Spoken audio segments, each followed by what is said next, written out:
200-meter dash, first heat underway. There goes Karen, he's taking second. The throw, the slide, not in time, he's safe. Will spike it over and get a point for the Red Hawks. Strike three, he got him looking. And that'll be another point for the Red Hawks.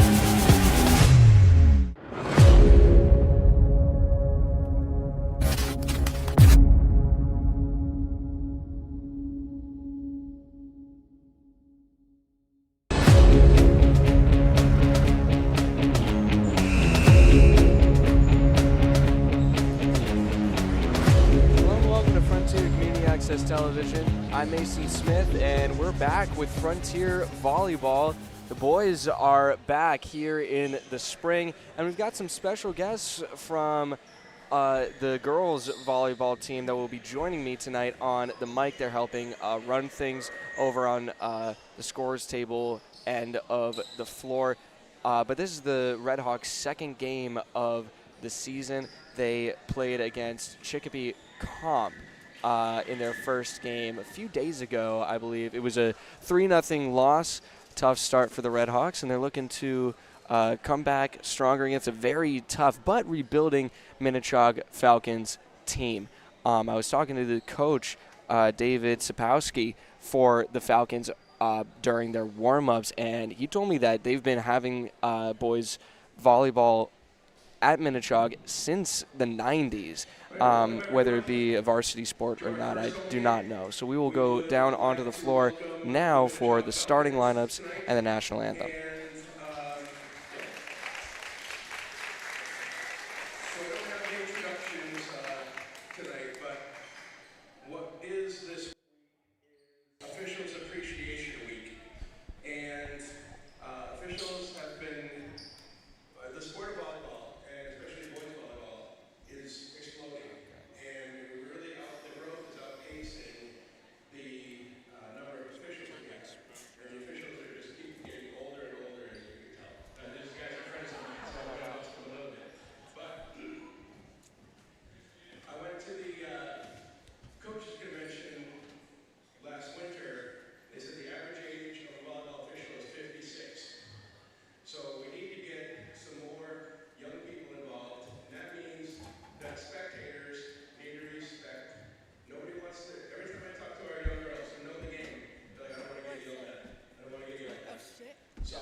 Hello and welcome back to Frontier Community Access Television. I'm joined now on the mic by, how many years did you play, Abby?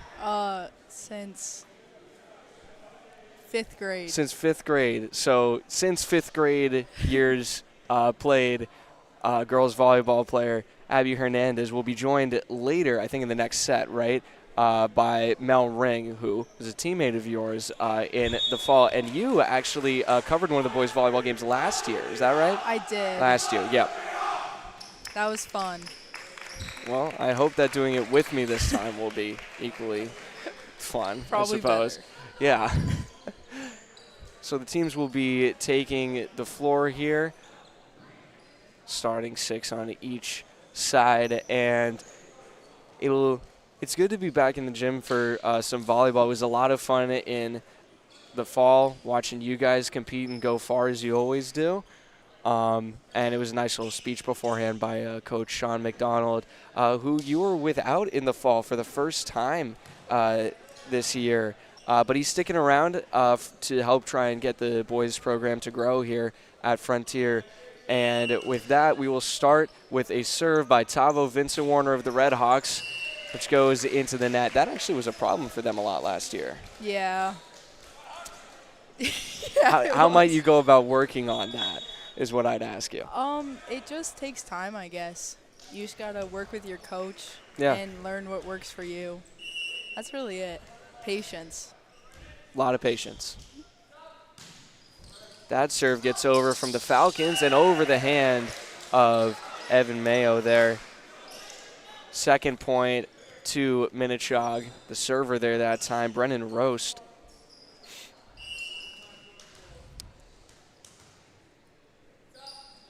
Ball is up, over the net, whistle blown early, and point going to the Red Hawks. Looked like that might have been an infraction on the back line, I think.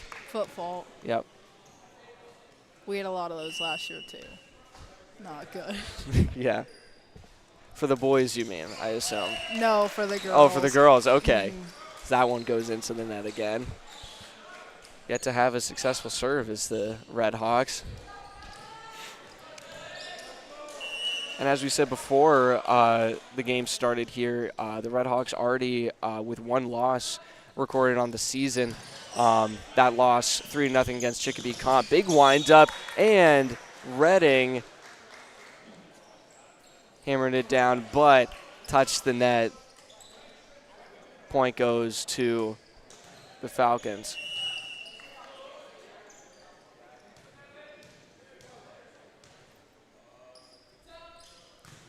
Kevin Cordova.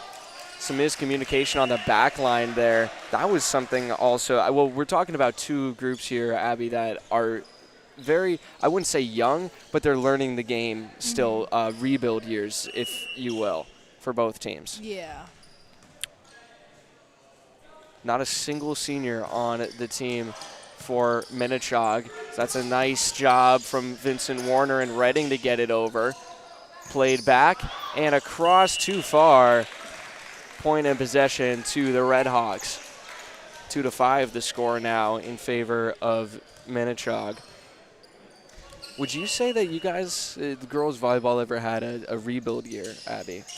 Yeah, I think that probably our most recent season, because the season before we lost a lot of key players and we only had one returner from the starting lineup, so we really had to rebuild basically the entire starting lineup. Yeah. So that was a change-up serve from Evan Mayo, the youngest player on the floor for the Red Hawks, and I think just about in the entire varsity roster. Two very opposite teams in a certain way. Pretty much everyone on Frontier's team is a senior and not a single senior on Minnechaug's team. The set across is saved by Tavo, but can't be sent over. Just knocked a little too far ahead and into the netting. Hawks still trailing 6-4 against the Falcons early here in the first set.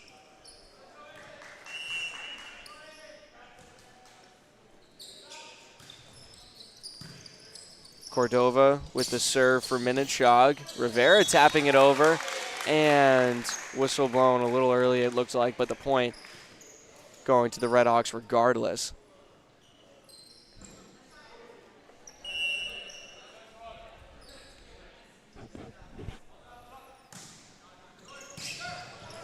Diving attempt, gets it back over for Minnechaug off of Olvera's serve. Cordova forward across the net, out of bounds, and some disagreement at first between the judges there, but now it seems like the point will be going to Minnechaug.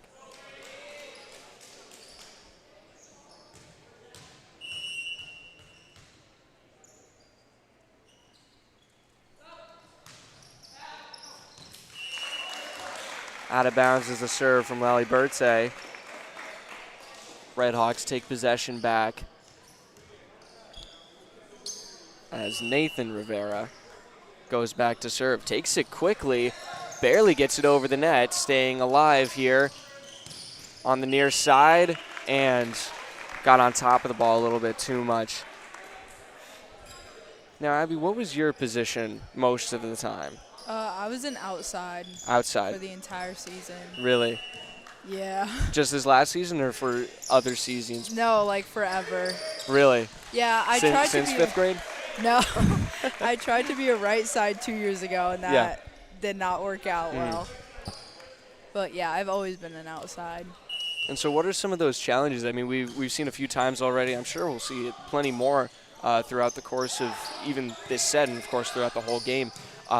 A lot of sets being launched right down into the netting. So what is the issue there? Because it all happens so fast, you know? Yeah, when the set is too tight or too close to the net, where like we see it kind of what just happened where it was over the net basically, it's hard for the hitter to adjust and get on top of it. Yeah. Because, I don't know, it's just like hard to adjust, especially with the block right there. Yeah. So they can't really get on top of it. Obstacle right in your way. You just, like, there's not enough room for you to work, I guess. Yeah, you just can't, like, swing. Yeah.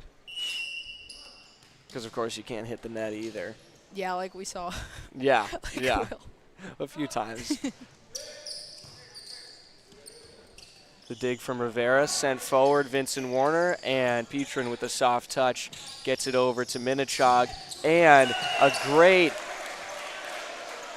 changeup right there. I think that was from Jonathan Correa that time around as he goes back to serve the ball.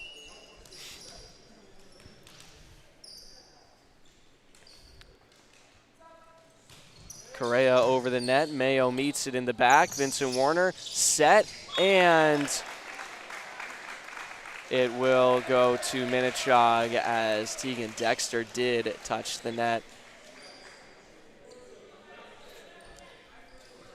Well, an issue, it seems, for the Redhawks, and this was something I didn't cover a lot of their games last season, but something that they tend to struggle with is execution within the rule book, I guess you could say, because they're able to get a lot of the fundamentals down, but it's just, you know, a lot of touches to the net or just a few missteps that seem to cost them, as that was a rocket sent into the backcourt there, and that will prompt a timeout call by Coach Sean McDonald of the Redhawks. Gotta give Rivera some credit, valiant effort there, but put himself in harm's way practically. Look at this missile. Jeez. That is impressive. Wow. Fontaine on that hit, I believe, from the Falcons. So we will come back in just a few seconds here as the Redhawks take a timeout in the first set. You're watching Frontier Community Access Television.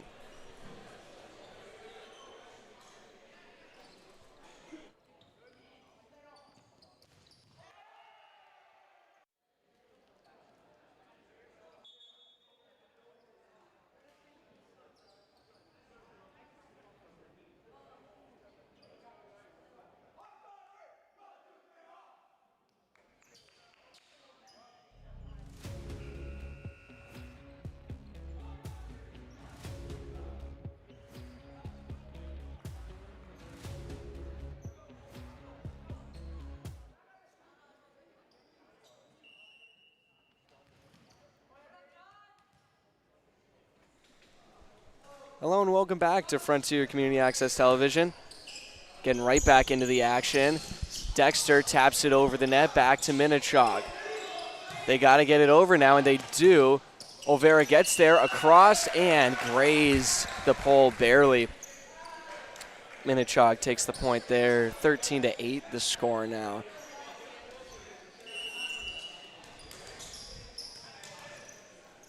Correa once again back to serve for the Falcons. Mayo meets it from his knees. Set, and a little too far from Petrin. And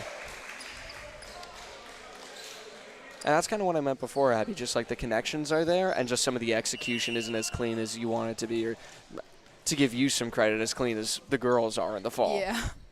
The boys haven't had a lot of time to practice, though, as well. Yeah.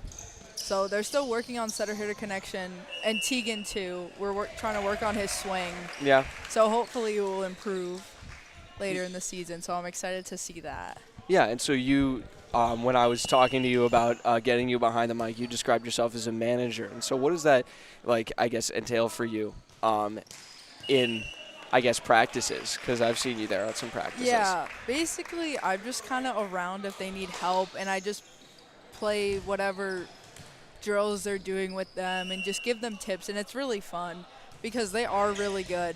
Yeah. And it's really fun to hit up, like, Will Redding's digs because he launches it everywhere. Yeah. It's so scary. Well, Redding out on the floor right now. We'll see if we can get any of that action soon. And that was a good block, but point going over to Minnechaug. And see, again, proving my point there. I mean, the effort is there from the Red Hawks. It's the energy that you like to see. And, again, the execution just not at its fullest and where they want it to be in order for them to win some games, as they're trailing by 7 right now over the head of Dexter, but the right call, as it was about 3 or 4 inches out of play. Yeah, really, they just need more time in practice. Yeah. Because, like, they're all there. It's just they need to smooth some things over. Yeah. And that'll be fine. How much progress do you expect to see throughout the course of the season? As that is a great hit. Wow. Tracing along the near line by Kevin Cordova. Sub change, I believe. Yes, for Minnechaug.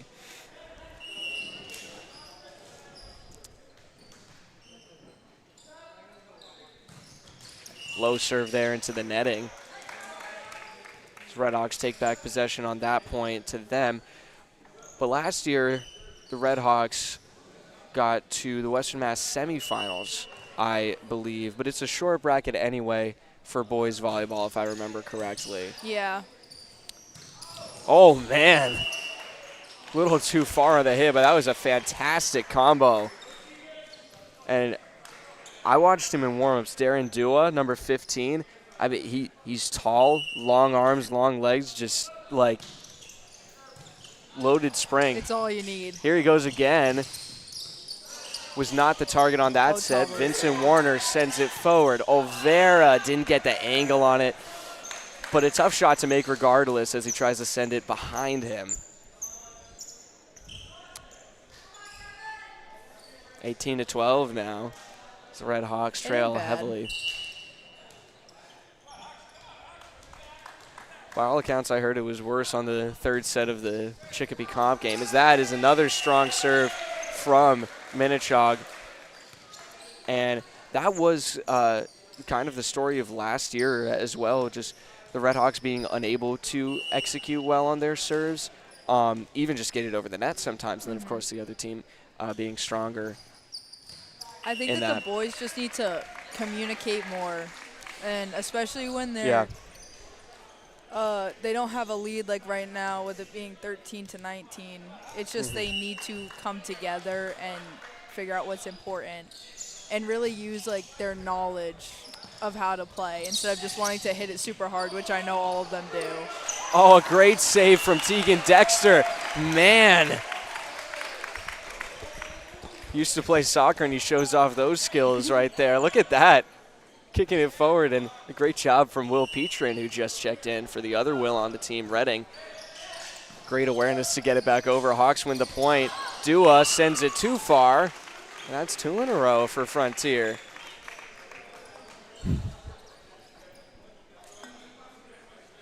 Now only down by 4.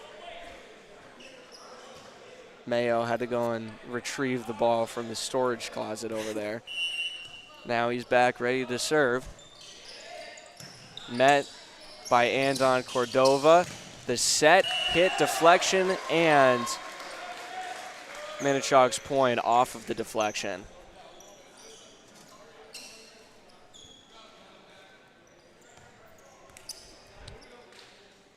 Minnechaug now 5 points away from closing out this first set.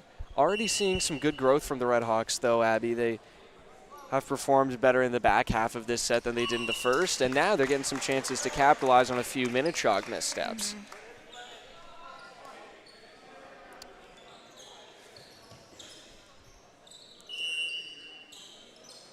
Jonathan Olvera back to serve, gets it across. At the front of the net, good save by Dexter. Oh, kept alive with a double hit. Some bad luck right there for Will Petrin as he tried to tap it over and hit his arm before he could pull it away.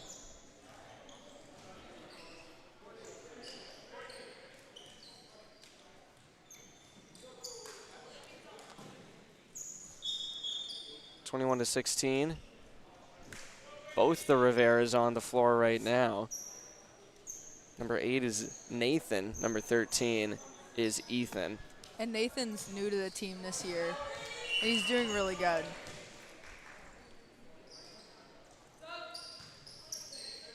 Serve from the Falcons, met by Nathan. Big windup.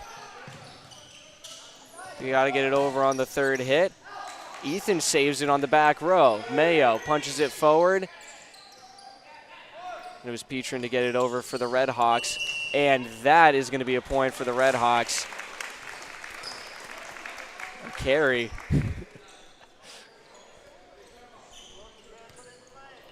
Really hurled that one forward. Yeah. You can see he kind of just grabbed it right there. That was the prolonged contact that resulted in the call there. Nathan sends it across. Oh, a beautiful dive, sent down off the ceiling. Oh my goodness, Dexter. A great recovery on the possession as well. Petrin goes down for the ball. Dexter punches it home. Now the Redhawks pulling within the Falcons late in the set here. Nathan Rivera serving again. Set on the near corner, too far. Hawks now within 2.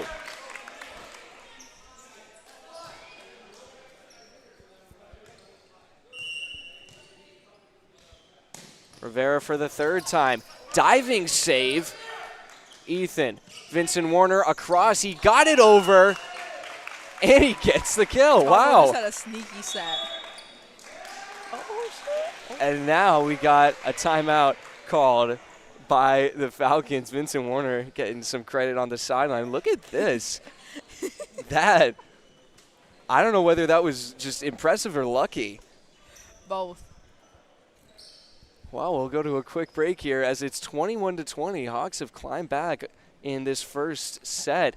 We'll be back in a few seconds. You're watching Frontier Community Access Television.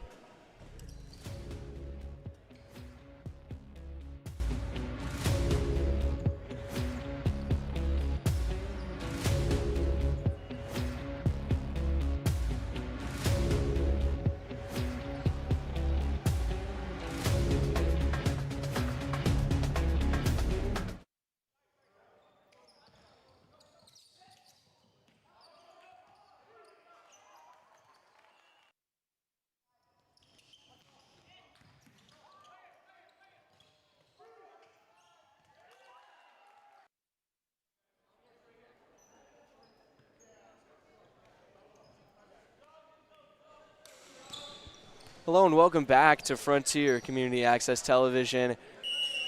In the last few points of this set here, as the Redhawks have climbed back against Minnechaug. Off of Rivera's serve, the Hawks get it back.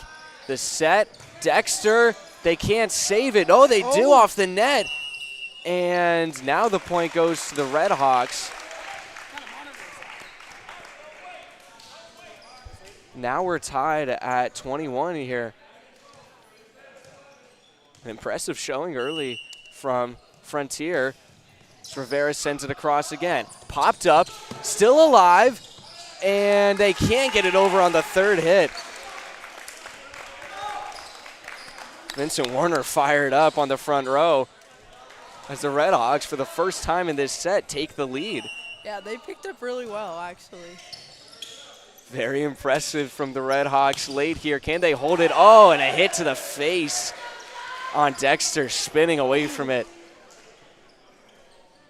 From the near side, just right across. Oof. Took it square on, it looked like. Oh, my God. Ugh, jeez. Hopefully it didn't hit his nose too badly. Now we're back even. 22 all. Serve from Minnechaug. Dexter, big hit, popped up and kept alive. Third hit is sent over by the Falcons. Now it's Vincent Warner with the set across. Dexter, big windup, and the kill. 2 points away from closing out a comeback in the first set as the Redhawks, as Will Redding checks in for Evan Mayo. Will Petrin back to serve. Gets it across, popped up. And Rivera lets it go by him. The right call. Wow. Crazy comeback. You can see that there's no contact on the front line. Great job by everyone getting out of the way. Huge. And now another timeout called. I'm not sure who it was by. I think Minnechaug. I wouldn't be surprised. Yeah. Now, here's because we're coming out of the basketball season, and that's a little more what I'm used to with the timeouts. How many timeouts do we have per set? 2. 2. So whoever ended up using this timeout was their final timeout right at the end of the set as well. So no big surprise there. But, I mean, this definitely – I mean, we talked earlier in the set even, Abby, just about the kind of growth we could see from the Redhawks in this whole game. Are you surprised that you're seeing it this quickly? Honestly, no, because most of them have played for at least a year. Yeah. So they knew what to expect, but actually we do have a lot of new boys, but yeah. They still are doing really well, and I think that everyone just has like a positive attitude towards it. Yeah. So yeah, they're doing really well. It's really good. Minnechaug, of course, this is their first game of the season. Petrin possibly to close it out on his serve. High set. Now it's popped up by Rivera. Sent across. Redding off speed, and he gets it. Oh, a big comeback in the first set, and the Redhawks take it.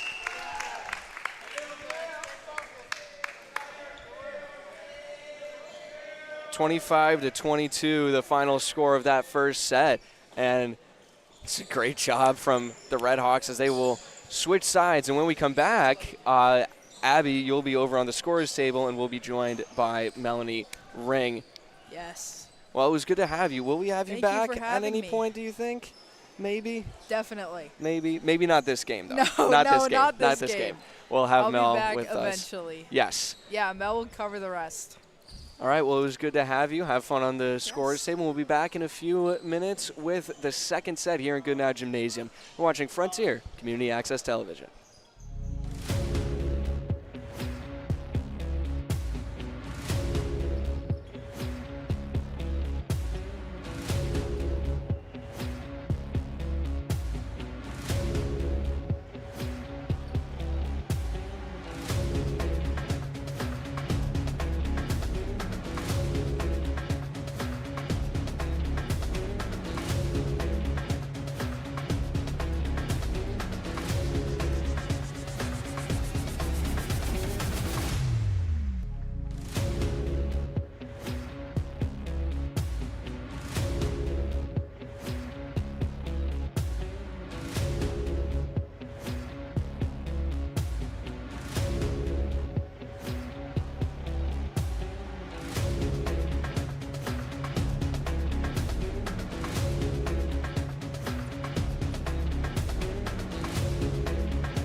Hello and welcome back to Frontier Community Access Television. Into the second set we go after the Red Hawks had a great comeback win in the first set. And now we're joined by Melanie Ring, also a, I guess, former at this point Frontier girls volleyball player. And so I asked this question of Abby when she first came on. How many years were you playing? Her answer was since 5th grade, by the way. Yeah, so I started out at Hadley Elementary School, actually, and they didn't have a volleyball program. Oh. So I started in 7th grade. Oh, my goodness. Big hit from Will Redding. Way too far. But, yeah, I didn't get that early start like everyone else. Yeah. But you've been on the varsity squad for a few years at this point, including just this last fall. So that was a big hit from Dexter, get it over the blockers. Oh, and Vincent Warner. There you go. Gets the finish. It was a great play by Tavo. And so you were talking over the break here, Mel, about just your take on what started working well for the Red Hawks in that first set, how they got that comeback win, and like what change happened. Yeah, so such a big part about volleyball is a mental game set. So the second that sometimes just one small change in a game can really change everyone's mindset and really pull a team together. And you could really see that during that last set within the last few points. What do you think was that change? Was it during a timeout or? Well, I think a lot of times it can just be like changing out one player. Even if that player isn't doing bad, it just changes the whole dynamic of the team. Because there's so much talking on the court. You may not hear it from the sidelines. Of course. Even those little huddles that they're doing right now, they're all talking to each other. They're all. Yeah. And that was something we talked about, me and Abby, earlier on, just about, stressing communication and making sure that, especially for a team just in their second game of the season with, some players that haven't just had as much experience, making sure that that's really hammered home as an important part of being a team on this court, as now the point and possession goes to the Falcons. They lead the second set 3-2. Back to serve here, Kevin Cordova. Met by Rivera, sent across on his hit alone. Cordova ahead and too far. Red Hawks take the point. Already a better start for Frontier than in the first set, staying very close with them. Yeah, so my wonder, just by looking at this, I'm wondering what Sean said in the break, how he gathered the team together, because it's very important as a coach. Yeah.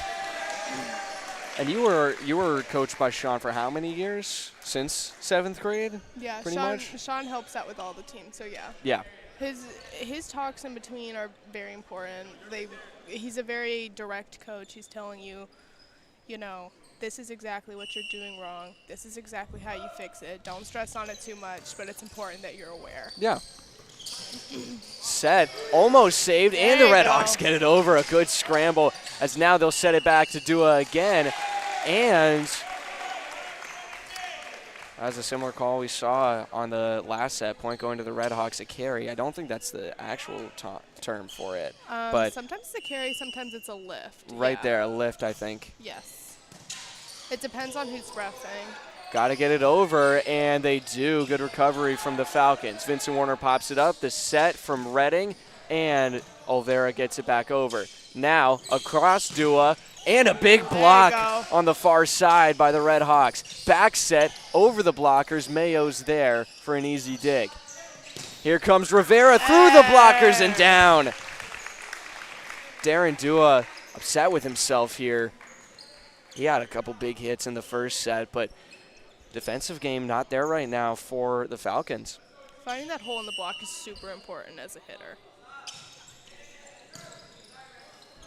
Serve met by Cordova in the back, sent forward, they get it across. Vincent Warner, and another big kill. That's a great spot. Nathan Rivera, first year on the team, I was told, and he's been killing it so far. Yeah, he transferred from a Springfield school, I'm pretty sure, at some point. Yeah, I think so. But yeah, he's doing great. We really needed another outside, too. And that is getting too far on top of it, it looks like. Now, I asked Abby this question during the first set. Is that an issue with the hitter or the setter when that happens? Or is it just a case-by-case sort of thing? So a lot of times when you're playing, so I wasn't a hitter, but yeah, I was always on the opposing side of it. A lot of times they talk about something called setter-hitter connection. Yeah. So it's probably has to do with the timing, probably a little bit of both. Maybe they weren't paying attention. Maybe the communication wasn't there. Yeah. But it can be on both. And usually it is, but it really depends on, like, case-by-case scenario. Great set from Vincent Warner, and the recovery won't be there for the Falcons as Andon Cordova tried to dive in and make a play on it, but just a short angle there. Back to serve Evan Mayo for the Red Hawks as they now lead the Falcons by 5 in the Falcons' first game of the season. Back set, and they get it over with an off-speed. Vincent Warner, Rivera deflection, a whistle, and the point to the Red Hawks. I think some of the Falcons players were looking for an explanation for a minute there. Yeah. It would be hard being a ref, I'm not going to lie. I don't know if I could do it. Even for sports that I understand much more than I do, volleyball, I agree with that. I don't know if I could do it. Evan Mayo is another one that's super young. Yeah, I think he's the youngest player on the team, or if he isn't, he definitely is very close. This is maybe not a very experienced Frontier team, but definitely not a young Frontier team. Majority seniors on their roster, and from my memory, one of only 2 freshmen on the varsity lineup, I think. Yeah, it's kind of unfortunate that we don't have as much younger participation. Yeah. But talk about a team with an obscene amount of potential. Oh, yeah. Too bad they don't have more time. And there's the lift again. We can get another look at it here. It's a good call by the refs. That's a really hard thing to call. Yeah. Especially because sometimes it's just hard to be able to tell based off of a tip versus a lift. Because there's something called a pineapple, which is a push to 1. And it's just hard to tell the difference between a lift and a tip. Yeah. That was Dominic Fontaine on that last whistle. He actually had a really great hit earlier in the first set. I think we're seeing that right here. Yeah, just almost took Rivera's head off. But that's been getting called, I think maybe I've seen 3 in this set, 4 in the whole game so far, lift calls against the Falcons. Yeah, it really depends on the ref, though. Not all refs will call it the same. Yeah. It's a hard call to make. You can see where it's coming from, though. I mean, it's not a clean hit right away. It's a different sort of contact that you aren't seeing as normally, I guess, or as frequently. Yeah. But the Hawks right now with a big lead, 8 points. I think maybe the biggest lead, or just about the biggest lead we've seen it by either team in this whole game so far. Starting off a lot better this set. I can tell you, there was not a lot of optimism from the Red Hawks coming into this game, honestly. And that's a great block right there. I think Petrin got the big piece of that, but Olvera was right there in the mix. Still a little hard to tell, but block, good communication and good effort makes a good result. Good Serve. timing, too. This set, a big hit. Fontaine again. That one stays in bounds barely. Didn't have the best angle of the finish right there, but hit right in the back line. That's a tough ball to call, too.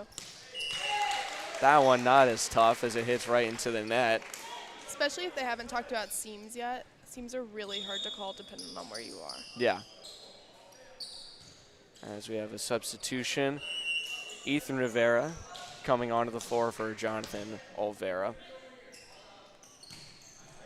Ethan serve, popped up in the back, set, forward, far side, they get it across.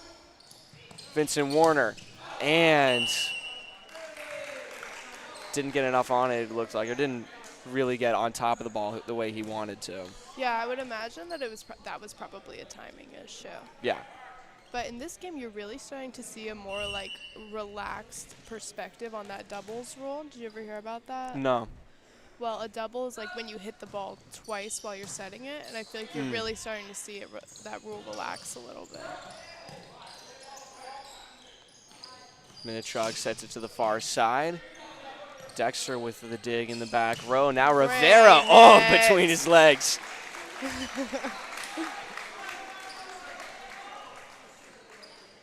Yeah, he was a great addition to the volleyball team. Definitely helping out in this game right now. Absolutely. Red Hawks started off the season just a few days ago with a tough loss to Chicopee Comp. That was a 3-0 final score. That's a great save made by Cordova. Now Petrin off speed gets it back over. The set, Fontaine powers it down through the blockers. But yeah, it was just a couple days ago, Chicopee Comp. I talked to a few of the players. First set was a difference of, I think, like 3 or 4 points, they said. Then the second set was around 5 or 6.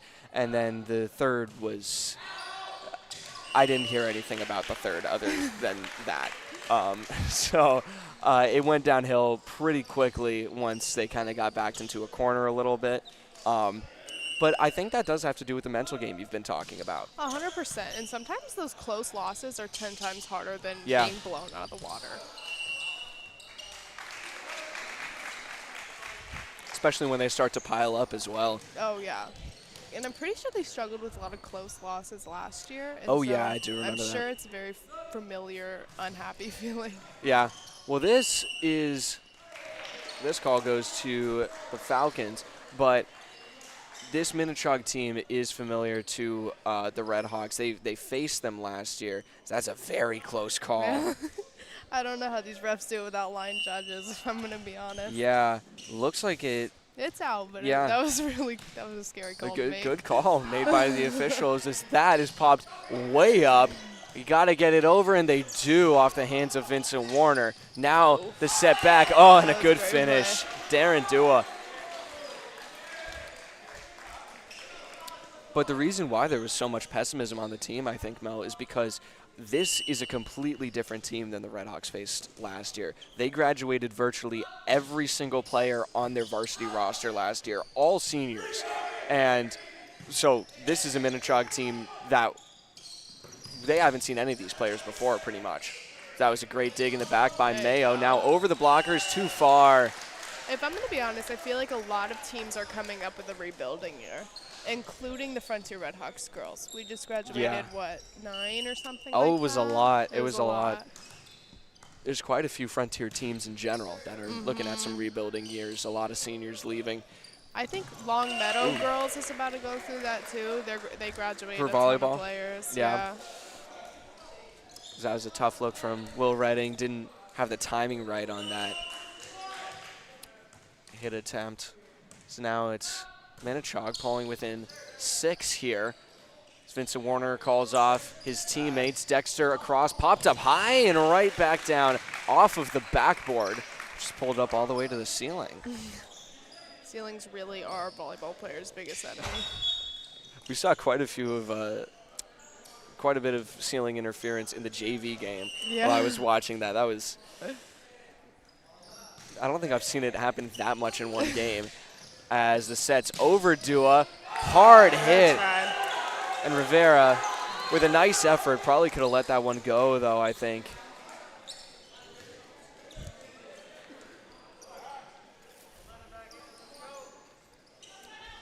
Looks like it definitely would have gone out. Yeah, might have been going out. Tough angle. Anything with one arm is always going to have a tough angle. Yeah. Even if it's like a diving, saving play. With the right instincts, though, as that goes off the ceiling, Red Hawks recover, and they get it over. A good save. The set, Dua hit it up high. Looks like that isn't really where he wanted to connect with it, but he still gets the kill. Kill's a kill. Doesn't really matter.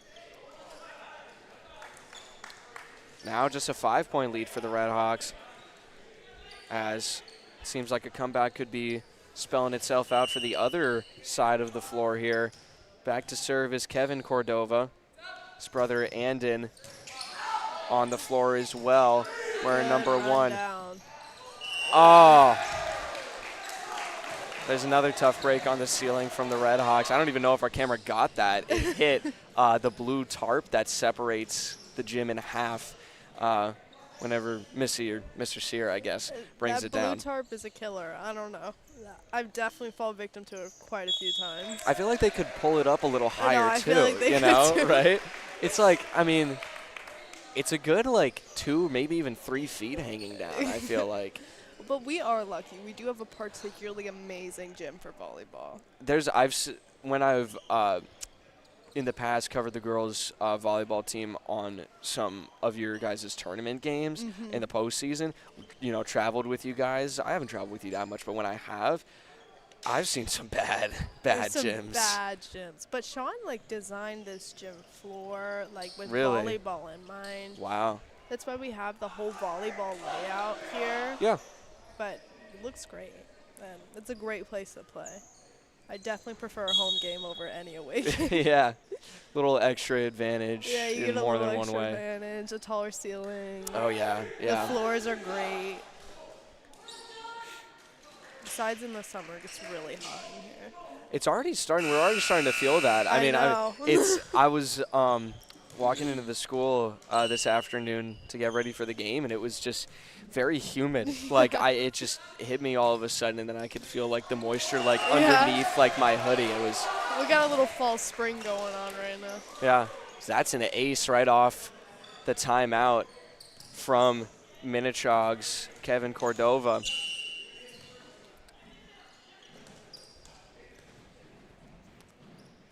Kevin with the serve again. Met this time by the Red Hawks. The set popped up.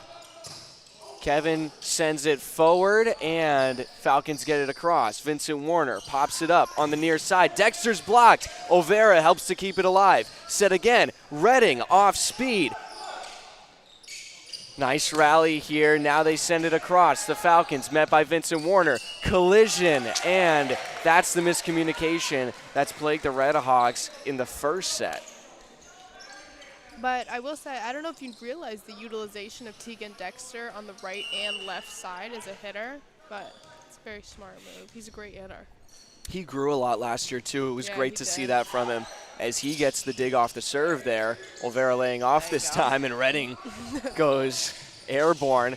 The set high over Dua and tapped down into the netting by Jonathan Correa. Now just a 3-point game, but the Hawks with 19 closing in on a second set victory. Dua dodges out of the way. Andon gets it over, met by Dexter. Vincent Warner, and it goes over the blockers. Popped up very high, doesn't hit the ceiling. Back set, and that is... So he did call a double on that. So if you look into the NCAA right now, they've completely gotten rid of the double rule. Yeah. But high school, it's not quite gone yet. That was news last year. I remember that. And yes. we were talking if that would apply at all to high school, and of course it doesn't. But I think it will in the future, but right now they're still calling it a little bit. Oh, my goodness, Rivera. Great hit, great spot. Let's get another look at this. The set, Vincent Warner, who else? And just right in between both blockers, all kinds of heat. That was an amazing seam to hit. Because you see how he completely avoided the libero? Yeah. And didn't go cross court. Sent forward, now the set back. Correa, great save. Rivera again. Sent forward by Mayo. Redding can't get it over. Oh, a tough break at the end of that rally for the Red Hawks.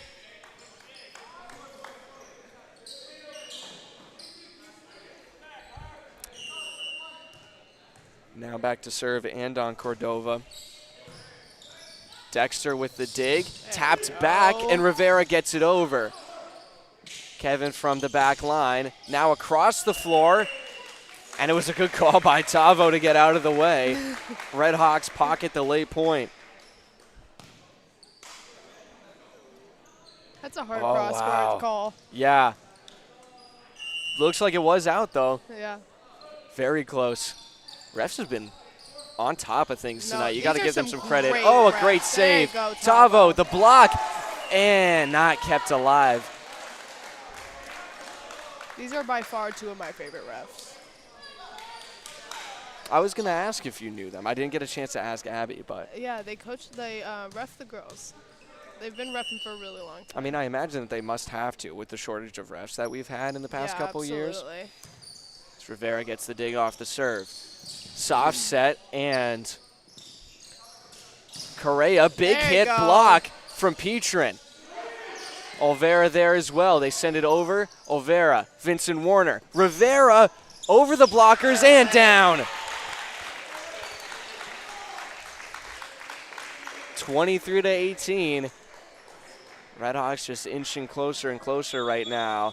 And we get a substitution in the other Rivera in for Jonathan Olvera. That's been a common substitution we've seen a few times now. Just part of the Redhawks rotation at this point, it seems, is a low serve is saved. Now they got to get it over, and they do. Vincent Warner with the set. Rivera again. Diving save made by Cordova.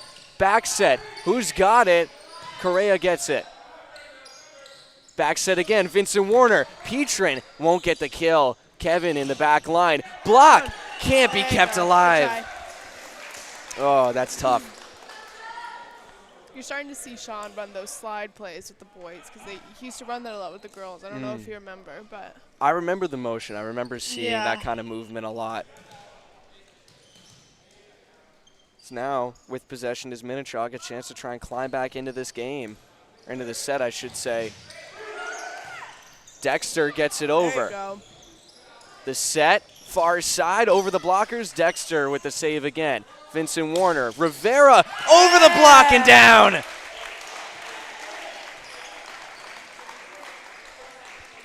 Hawks a point away now. And again, just some impressive power. Nathan's having a great game. Nathan Rivera with the serve. Minnechaug fights it back. Ethan pops it up off the ceiling. Now Dexter across. Diving save made. The set across the floor. Far side. Off speed. Diving save made. Oh. And it's short off the net. Oh, man.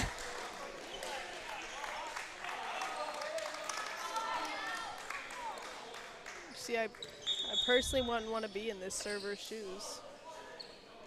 Waiting to see who it's going to be. It looks like. Oh, that's interesting. He played for the JV game just right before this. But we actually don't have on our roster, so apologies for that. A JV player getting subbed in here for a serve late in the second set, which could be pretty crucial. A lot of faith, that's a lot it of faith seems. in one player. Coach David Sapowski, yes, excuse me.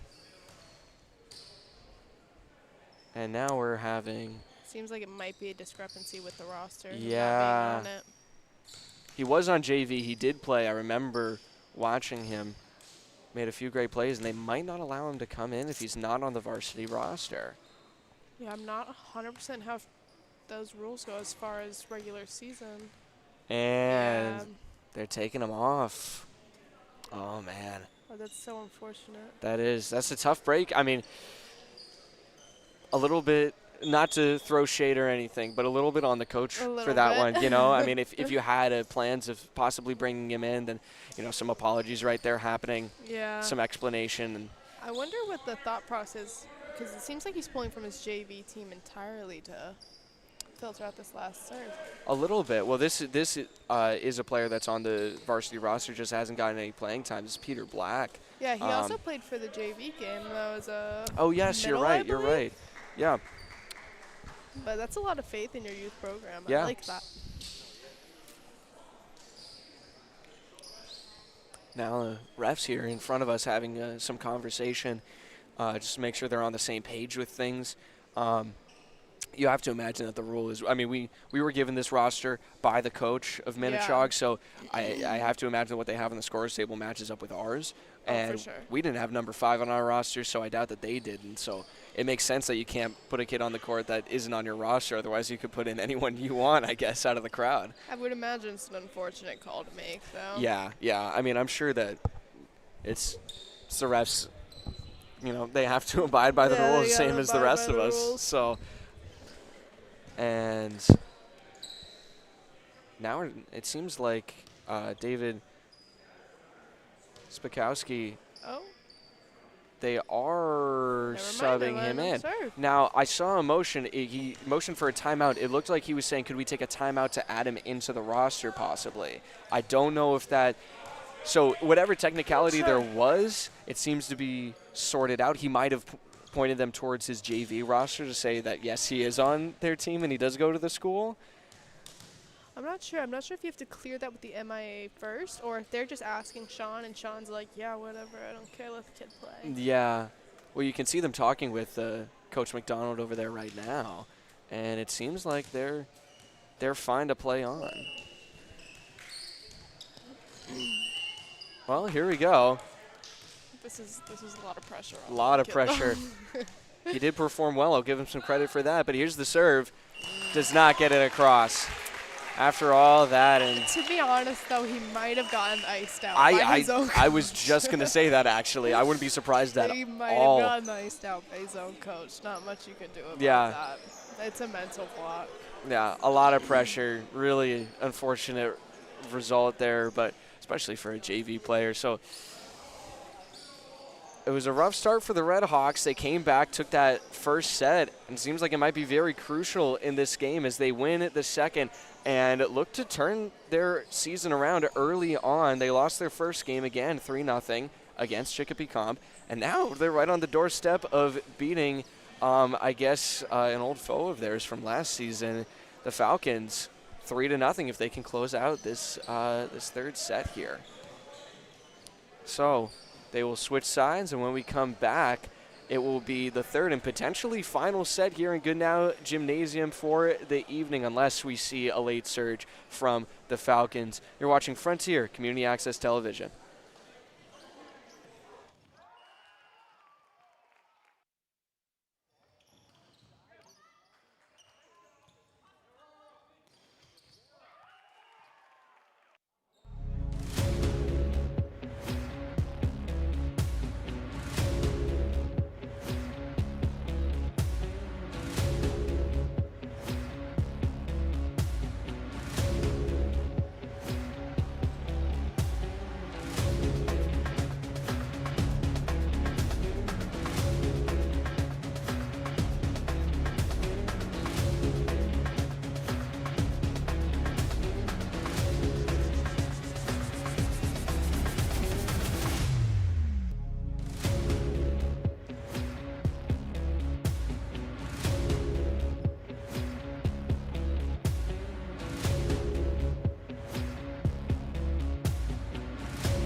Hello and welcome back to Frontier Community Access Television. We're coming into the third set here in Goodnow Gymnasium in South Deerfield. And it looks like the ref is holding a fresh roster in his hands after the whole debacle from late last set. Maybe we should have gone over and asked who number 5 was, but I don't think he's out on the floor right now. Yeah, I think that was just like a quick little sub. Yeah, yeah. Got to feel a little bad for him, honestly. Yeah, a little bit.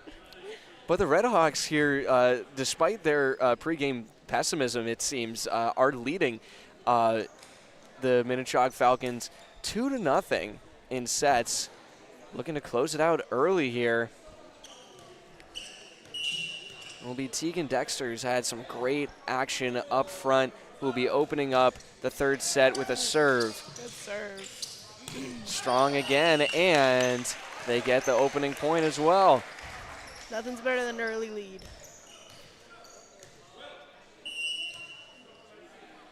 Pendulum swung right around in the Redhawks' favor so far in this game. The set, big hit, and the drive down into the court.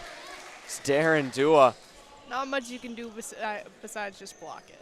And it seems like he had a solo block up against him, so there's really not much anyone could have done about that unless there's a double block. And he's a strong hitter, so it's a tough guy to go up against as well. For sure. Vincent Warner with the set to Redding, off speed, met by Andon. And, oh my goodness, Vincent Warner gets it over with the diving save, and they get the point. Wow. Little excitement coming from Will. Well, I can tell you he's a great hype man. You can give him that credit. Him and Tavo are the biggest hype men on this entire team. Oh my God! I mean, Tavo. I think got most school spirit as a senior superlative. I think it was him and Ben Karen, as the diving attempt from Olvera and Vincent Warner won't be enough that time around. But I think it was him and Ben Karen who won it for our senior class. I mean, the student turnout's a little bit disappointing, but it seems Definitely. like Tavo is picking it up for us. I think we're going to be good. Yeah. 2-2 the score here early in the third set. Crucial one for the Falcons, and bad call that time from the back line to let it go through. Stays in play, and an ace for Kevin Cordova as he goes back to serve again. Yeah, it's a tough spot, especially if they're not calling their seams beforehand. And that hops over, and another ace. Very lucky that time. Oof. Some good reflexes, though, to give the Redhawks some credit. It could have hurt really bad. I don't doubt it did. I don't know how they play without knee pads. I've been thinking the same thing. I was watching the JV game, and I was wincing every time. I know. That is a good call in the back line this time on the other side of the floor. Kevin Cordova again.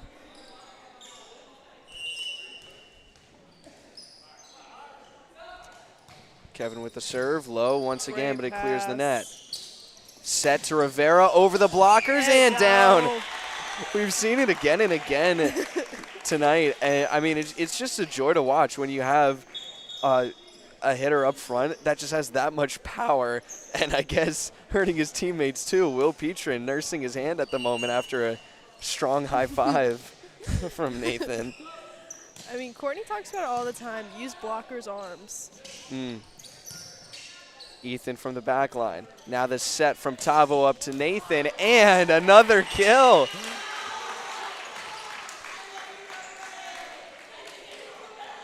And the JV boys. I mean, who needs a student section? This is great. Whole hype team. That's what the baseball team does. I mean, if you ever, I mean, you were at the game against Hampshire. You had a better vantage point to hear what they were saying than I did, especially with the headset on. They say some crazy things. I heard dirty ball a lot. Yeah, that was a favorite. That's a strong hit, batted away by Dexter, going through the rafters and out of play. Nothing Mayo could do there as he just kind of watched it fall. But I will say, you can tell their spirits are high just by the smiles that are out on that court right now, especially Tavo and Will right now. And on Cordova with the serve for Minnechaug. Out of bounds with the hit.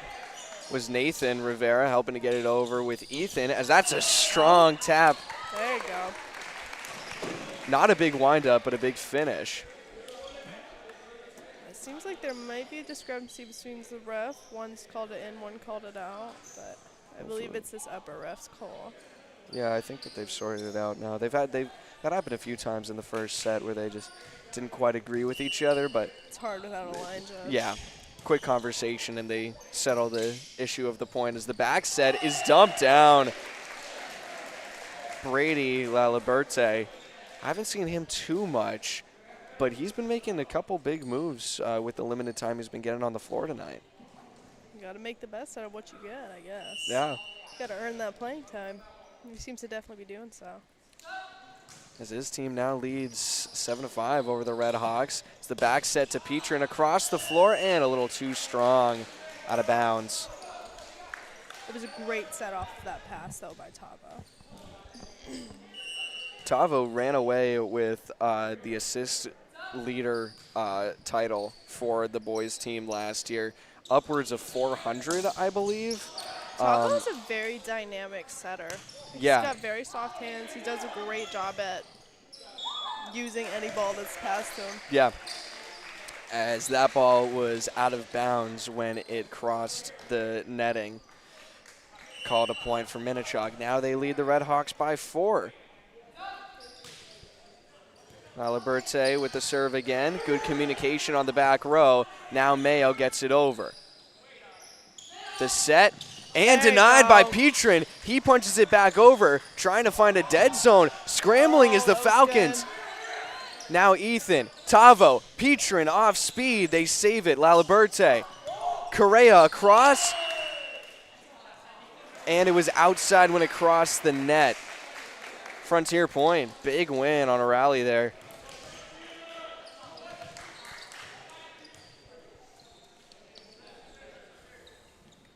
So you have a substitution here.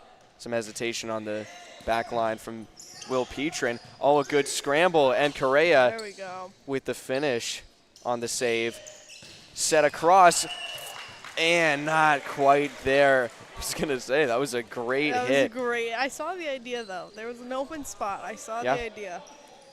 You can see right there was an open spot right at that 10 by 10. And it looks like Cordova looked like he thought that he thought that it was in, and afterwards he kind of held his head a little bit, saying like, "Dang, I should have gotten there." But Redding, powers it down. That was great. But do you see how Will and Tavo are talking a little bit about immediately the set, afterwards? Confirming it? Yep. That's a big part of the communication. As we have a substitution, Ethan Rivera coming off, Jonathan Olvera coming on for him. Vincent Warner back to set. Met by Cordova. Kevin across, saved by the shoulder of Vincent Warner. Now Redding gets it over. The set on the near side, across Mayo with the dig. Popped up, over, and it wasn't in bounds.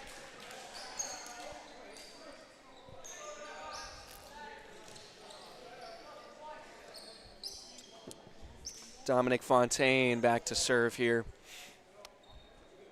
as the Falcons maintaining a 4-point lead. Kind of just going back and forth with the Red Hawks right now. We haven't seen any clear advantage for a few points now. I mean, that's kind of the appeal of volleyball. Oh, and that was a beauty. That was great. My goodness, Will Redding. Right in the donut. You talk about a soft touch. That's, I mean, look at this. But see, oh my God. That's a difficult call between a carry and just a tip. You see what I mean? And he did a great job selling the tip, for sure. Yeah. It's a good dig on the back row. Great. Redding got a part of it, and the whistle going the way of the Falcons. I'm not sure what the motion was there by the officials. I believe it might have been a net violation, but I'm not 100% sure. Looked like it was by Redding right about there. It might have been his shirt. Oh. I know that in girls volleyball, hair doesn't count, but shirts I would say that makes sense, yeah. And I'd say that's also the boys have a bit looser fitting shirts than the girls do, so I guess you'd see that a little bit more. Yeah. Called with the boys. I'm not sure how. I don't really watch boys volleyball as much, so I'm not sure how far the rules go when it comes to shirts. But I know if like someone's hair gets caught in it, doesn't. That is a great touch. We'll get a look at this. Look at Nathan Rivera over here, just walking the line, barely in, barely, and you could see him. Brennan Roast, as soon as it went down, he goes and he grabs his face. He knew it as soon as it touched down. We've all been there. We've all been there. I was going to say, I think that's out, and beyond that, I'm pretty sure that Dua lifted that ball as well when he powered it down. He's had that issue a few times now. Just a little bit longer contact on the ball. It's noticeable. It's noticeable, yeah. It really just depends on what the ref is based off how much that'll get called. Yeah. Great save. And that one is just too much heat. Gets caught all the way up in the top row of the stands, actually. That's a scary endless cycle, overpasses to the middle. But Coach McDonald smiling and clapping on the sideline. He's happy with what his team is doing. They're trailing by 4, but yeah. But this seems like a pretty polished team they're playing. Yes. Despite it being their first game, I think that they've got a great coaching staff. Head coach only his first year as their head coach. He was assistant coach for the past 3. That's David Spakowski. As Cordova sends it forward. Oh my goodness, what a combo. Finished by Darren Dua. That was a great hit. That's just he almost pretty hit 10 to watch. Foot on the Look at this. Oh man. It looked like he hit a 1, as in like 1 ball above the net, and almost hit a 10-foot line hit. That's crazy. The serve, an ace.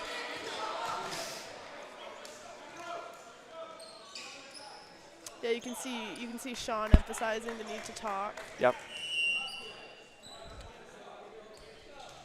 Good time to point out, especially after an ace for the other team. 6-point lead now. Deflected off the top of the net. Vincent Warner set.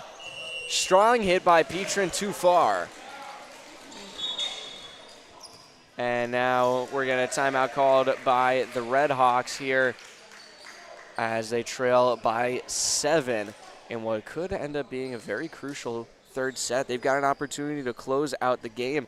And, you know, of course, you don't want to give any life to a team that you had to really work your way back into it in the first set. I mean, that's kind of what Minnechaug is doing right now. And a reverse sweep it's never fun. No. But this is what Sean's best at. These in-between set talks, really pulling his team back together, giving hope. So I'm sure we're going to see some good things coming in after this. Sometimes you just need to be, like, reeled back in a little bit. Yeah. Especially when you've been doing so well and then all of a sudden you're not doing as good. Just taking a moment to reflect on your game up until this point. And as you're down by 7, I mean, another comeback could be written on the wall for the Red Hawks. We'll have to wait and see as they come back out onto the floor here. No substitutions made in the timeout, I believe. Honestly, 7 points isn't that much in volleyball. Yeah. It seems like a bit more with the fact that it's 17 that they're trying to get to. Just the fact that there's not that many points that they have to give. Nathan powers it through again.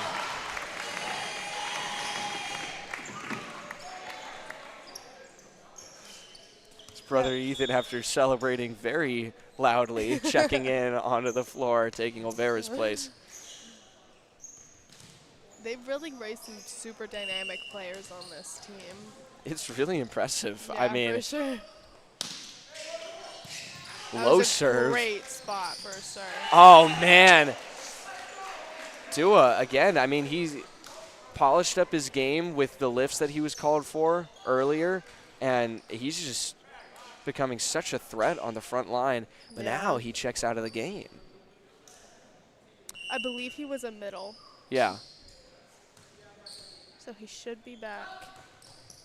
Just briefly out is Darren Dua. They got to get it over, and Petrin does with an off speed.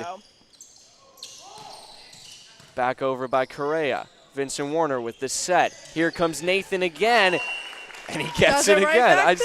Does it right back to him. It's remarkable, really. I mean, for a first-year player, this is a great look that we're seeing. But I will say the Rivera twins do have an insane passion for this sport. Oh, I've seen it. They helped the girls' team out a lot in practices all season long. And now they're trying to pay their dividends. And look at that. There you go. Dexter, he's not really on the receiving end of a lot of those sets too often, but when he is, he makes them count. For sure. But they do utilize him in really great ways. Definitely.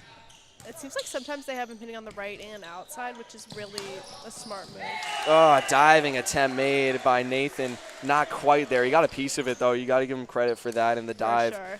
But, I mean, a lot of these players for Frontier, they're great role players. You know, they can fit into a lot of different, like we talked about Tavo, just how versatile he can be. And Tegan Dexter just kind of doing whatever it is that Coach McDonald needs him to do as he powers it through the blockers. Now Minnechaug trying to set it back up. Diving save made, slamming down onto the floor. They got to get it over, and Nathan Rivera saves it again. The set across. Mayo keeps it alive. To Dexter, popped up by the blockers. A scramble. The back set and across from the Falcons. Hawks, Good Vincent spot. Warner, Petrin.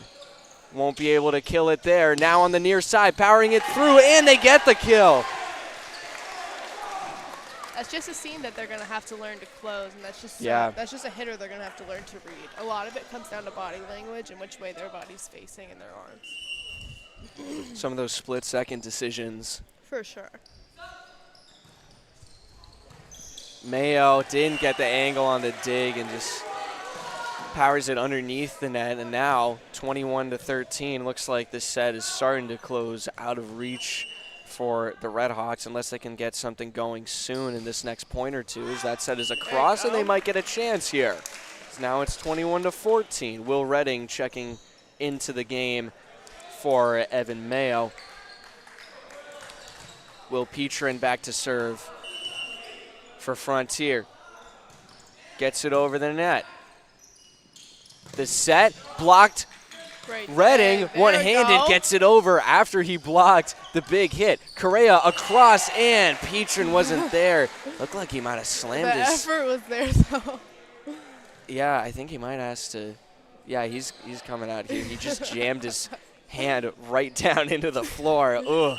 That's one of the worst parts about being middle is that they're always the best servers, and they got to go back and they got to pass. Yeah. The dig gets back over for the Red Hawks. Now Cordova back for Correa. They do get it over. Not the best utilization of free ball, Redding but they blocked still up got front. it. Now it's over to Dexter. There you go. He gets it over. Very high up. They got to get it over, and they do. Vincent Warner across the floor. Dexter hard across. Now an off speed from the Falcons. Great recovery, and Dexter just mistimed the jump, it looked like. But you're really starting to see a lot of potential in these long rallies, though. Yeah. A lot of them, I mean, it's not like either team is pinned down in a certain way. Oh, they both, sure. I mean. They're competing. Yeah, trying to get the upper hand, both of them at even position. Great Diving dig. attempt, the save made by Dexter. Oh, and a great block up job. front by Correa. Now Dexter powers it through, Good popped recovery. up in the back row by Correa. Another block There by you the Red go. Hawks. Now Redding calls for it. Vincent Warner across the floor. Dexter, the kill! There you go. That's a great recovery. Fantastic job. It's good to still see the fire in the Red Hawks, even though For sure, yeah. the set is in a tough place for them right now. 23-15 the score at the moment as Ethan Rivera checks off the floor. Jonathan Olvera comes back in for him, as that will be not kept alive. An ace on the back line for Tavo. I mean, they're definitely fighters. You got to give them some credit. Their spirits are high. They haven't lost any energy. I think that they can recognize, and they have recognized what they've done wrong. They're coming back into this set. For Oh, sure. a big block up front by Redding. And he'll win the point for the Red Hawks. There's a nice throwback celebration for you. Substitution here for the Falcons. 23-17 now. Maybe they'll start doing the heel click too. I feel like you I'd should try and love to encourage see it them for do a them. heel Yeah, click. yeah. For your guys' sake, at least. Oh, for sure. Tavo again with the serve. Cross court set, strong hit. There you go. Too far, but there was a deflection called up front. Not too surprised about that. There was a couple leaping bodies, it looked like, as I think we'll get a replay here. It's hard to tell as a blocker. Definitely. I mean, I've never blocked a ball. I can't reach over the net, but maybe one day. yeah. Who knows? You might have a growth spurt coming. No, I do, for sure. Yeah. Be ready. The set across, Redding, soft touch, and There you go. keeping the Red Hawks alive, barely. 18-24. I mean, they're fighting for every point. It's impressive. And as I was saying before, Mel, I think that they've recognized what they did wrong earlier in this set, and they're confident that whether or not they can win this set, they feel confident that they can take the next one, as that will be the final point. And the first set won by Minnechaug as they try to gain some momentum to come back into this game here. I mean, I'd be proud of what they've done so far. Yeah, I think that they've battled hard, both of these teams, and, you know, credit to both of them for both. Like, they both had a set where they really fought hard to get a comeback and get themselves into this game once again, you know? And I don't even think that Frontier lost that set because they did anything particularly wrong. I just think that Chaug did a really great job during that set. They had a great offensive game. And in the late points of that set as well, Frontier stayed right with them, kept it close. So it's going to be interesting to see this fourth set. Obviously, Frontier really not wanting to risk the chance of a reverse sweep here, but Absolutely. we'll see what happens when we come back from this next intermission here. When we come back, it will be 2-1 in favor of Frontier in their home opener for boys volleyball as they face off against the Minnechaug Falcons. You're watching Frontier Community Access Television.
Hello and welcome back to Frontier Community Access Television. We're coming into the fourth set now after Minnechaug has fought their way back in the third set. They took that last one 25-18, the biggest win in a set we've seen so far in this game. This is the second game of the year for the boys volleyball team of Frontier. They lost their first one 3-0 against Chicopee Comp. So a much better battle here now that they're on their home court. Taking the serve, it's Brendan Roast for the Falcons. Dexter through the block and down. Opens up the scoring for the Red Hawks here.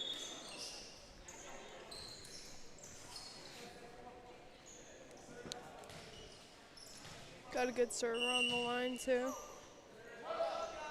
It's another threat of Tavo. I mean, we already talked about how versatile he is. That's going to be sent over by Laliberte. And Dexter on the third hit sends it back over to the Falcons. The set across. Dig is there. Rivera waiting for it. Dexter again across the court. And the point to the Red Hawks. Looked like it was going to be a touch on the net there. Yeah, I believe so. I believe it was a touch on the net, or he may have gone underneath the net. Well, tapping his chest there. Yeah. Yeah, under the net it looks like. Yeah, getting some explanation to Jonathan Correa here, it looks like. I just want to understand what's happening, but that was Darren Dua called for the infraction, tapping his chest afterwards, seemed to know that it was him. Waiting to see if he got away with it or not, and that will be an ace for the Duke University commit. Is he committed for volleyball too? I don't know. I was asking him before the game, are you going to play volleyball at all? He said, maybe club. Yeah. That's what he said. So, I mean, like I get that a lot. it's a high bar at Duke for any sport, I suppose. No, so, sure. But I mean, I don't know. He could be a threat there. You never know. That point goes to Minnechaug because it's sent a little too far. But, I mean, Tavo's inspired me to root for the Blue Devils in March Madness so far. Just, you know, now I've got a connection there. I mean, he doesn't even have to play volleyball. Going to Duke for biomedicine is impressive enough. Yeah. With a full ride. With a full ride, absolutely. Yeah. Just giving him the credit he deserves. And speaking of credit he deserves, Tegan Dexter has been great all night.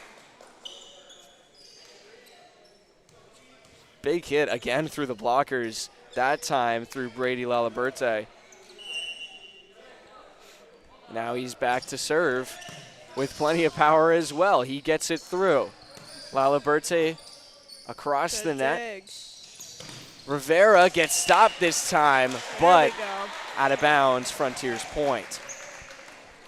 It looks like Chaug might be getting a little frustrated at this point. I wonder how their coach is gonna reel them back in. A 5-1 run for the Redhawks as that serve from Dexter grazes the top of the net, and they barely get it over. Now it's popped up. The serve, and a soft touch to get it over from Redding. Now Minnechaug scrambling, a good dig. Rivera has to keep it alive. He does, and over with a touch from Vincent Warner. The set, Dua, he fanned on it. Oh, man. Woo. You see, that's difficult to tell whose that's on because that might be a timing issue or that might be a miscommunication. Yeah, with the setter. With how high the set was supposed to be or whatever. But it looks like, are they subbing out the setter? Is that who that is? Or is it? I think it was. That was Laliberte who they're taking out. Now we're seeing Michael Sullivan, I think for the first time in this game. Number 16. I want to say he also played on the JV team today. No, I don't think so. There was a different 16 who played. Only reason I remember is that 16 wore glasses. Dexter across the net. Now the set over Dua. Big block up front, but it's out of bounds. That's always, and I was going to say this when it happened to the Falcons, it was always something that disappointed me when you get such a great block, but then it just deflects out of bounds like that. It's way more disappointing on the court. I can imagine. Dexter with the dig. Oh, a great save, Rivera. And the Redhawks keep it alive. Now, Minnechaug pinned down. They recover. Correa gets it across. Teams getting back in their rhythm. Rivera, the soft touch, and Vincent Warner tapping his chest saying, that was my bad set. But you see, that's the guys, they're taking accountability. They're taking responsibility is huge in this. Oh, yeah. Oh, yeah. Sean preaches it all the time. 6-3 the score here. Good pass. Rivera off the set. Blocked, kept alive. Back set from Vincent Warner, and they get it across with Rivera. Oh, a beauty. Wow. I love a free ball kill. I love a free ball kill. It's my favorite. That was just a beauty of a hit from Nathan. I mean, man. Sometimes you got to wonder if they, are intentional to a certain point. Because, I know sometimes it's just, well, I just got to get it over, especially on the free balls there when you're not set up, as that will be deflected out of bounds, Minnechaug's point. But, on that chance, that's where I wonder. I mean, Sean really does tell you the best places to hit a free ball, and that's one of the spots. It's just wherever it's open. Yeah. And especially not, he just says don't hit it to the barrel. Now Laliberte back in the game with the serve. Oh, a big hit. Save made. Save. It's coming to our table. And Minnechaug does get it over. Injury on the floor. It looked like there was a collision as he came down. Yeah, that did not look good, but that was a great play. We're going to step aside for a moment here as Minnechaug players getting treated too. I wouldn't be surprised. So we'll take a quick break. You're watching Frontier Community Access Television.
Access Television over the break. Brady Laliberte tended to by his coaches and teammates. Definitely looked like a concussion as we heard some conversation as they were right in front of us. You don't see that too often.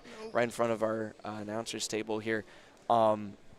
Sounded like what happened was the player that came close to our table to make the save, as he was going over Laliberte, kicked him in the back of the head to get there, and I wouldn't be surprised if there was that's a tough incident nonetheless. But I think he also might have hit the front of his head on the floor as well. His glasses were knocked off, and they're still off right now. But he's got an ice pack on his head.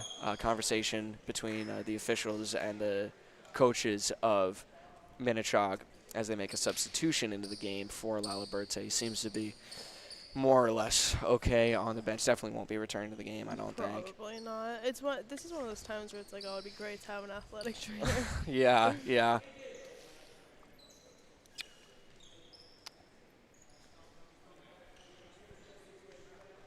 So we're still having some conversation, trying to figure out substitution, I think. And now we're having number 5 come back onto the floor. I wish we would have figured out his name. Yeah, for a serve, no less.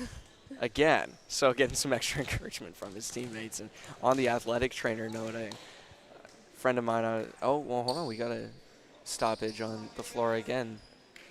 Looked like the coach, spill on the court over on the far side. Looks like they want a towel to clean it up.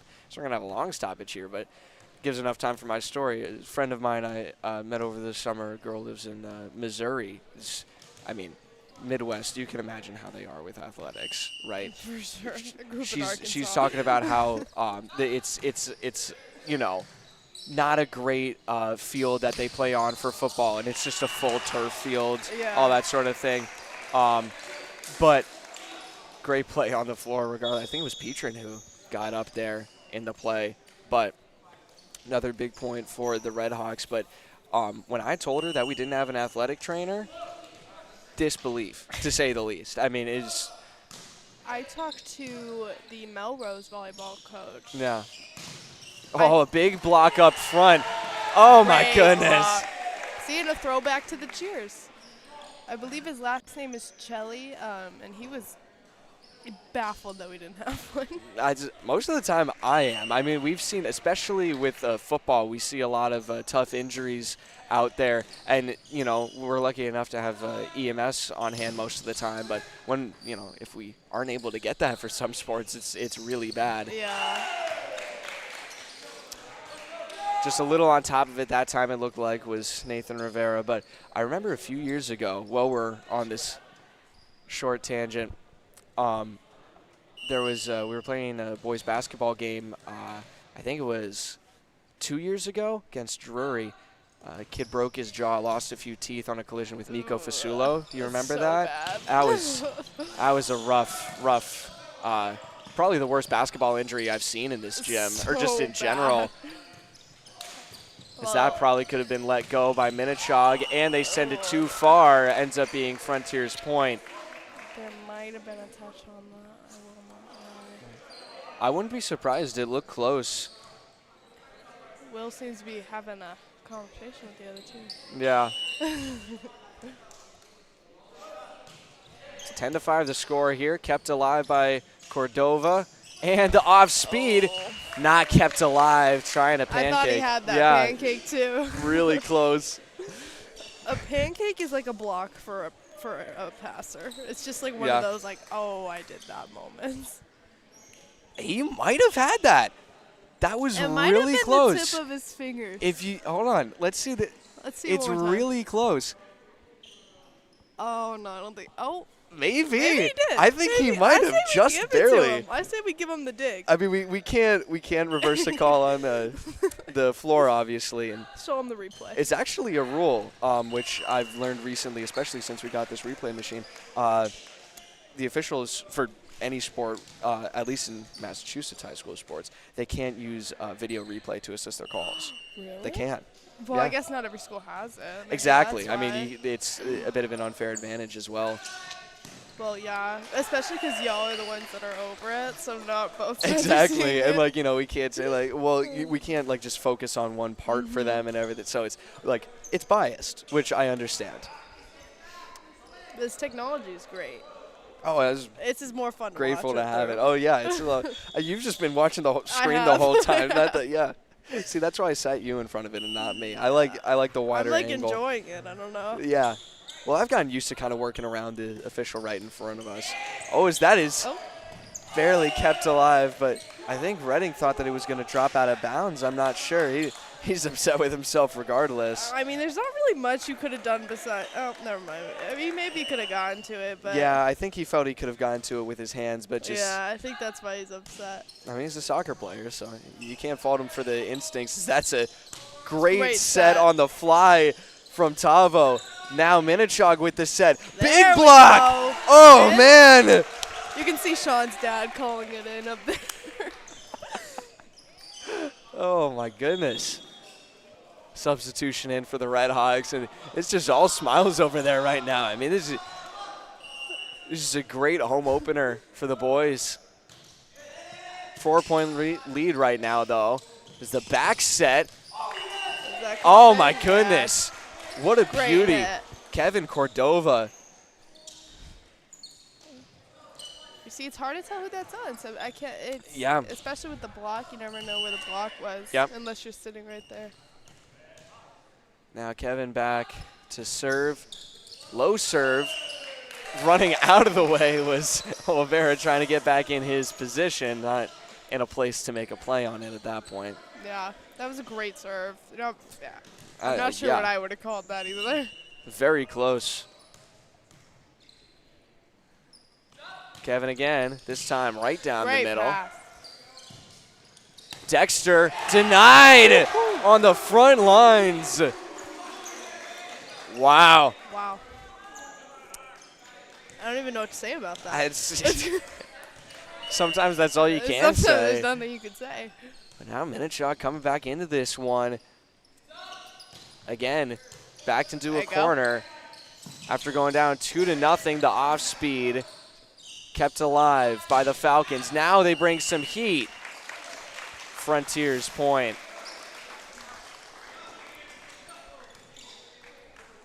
And it'll be Dexter back to serve it. I will say their shoes are a lot cooler than ours this year. That serve got mixed up in the hands of Kevin Cordova, and that will be an ace for Dexter, I assume his first of the season. That's just, yeah, maybe some bad luck right there. And things going the other way around for Dexter.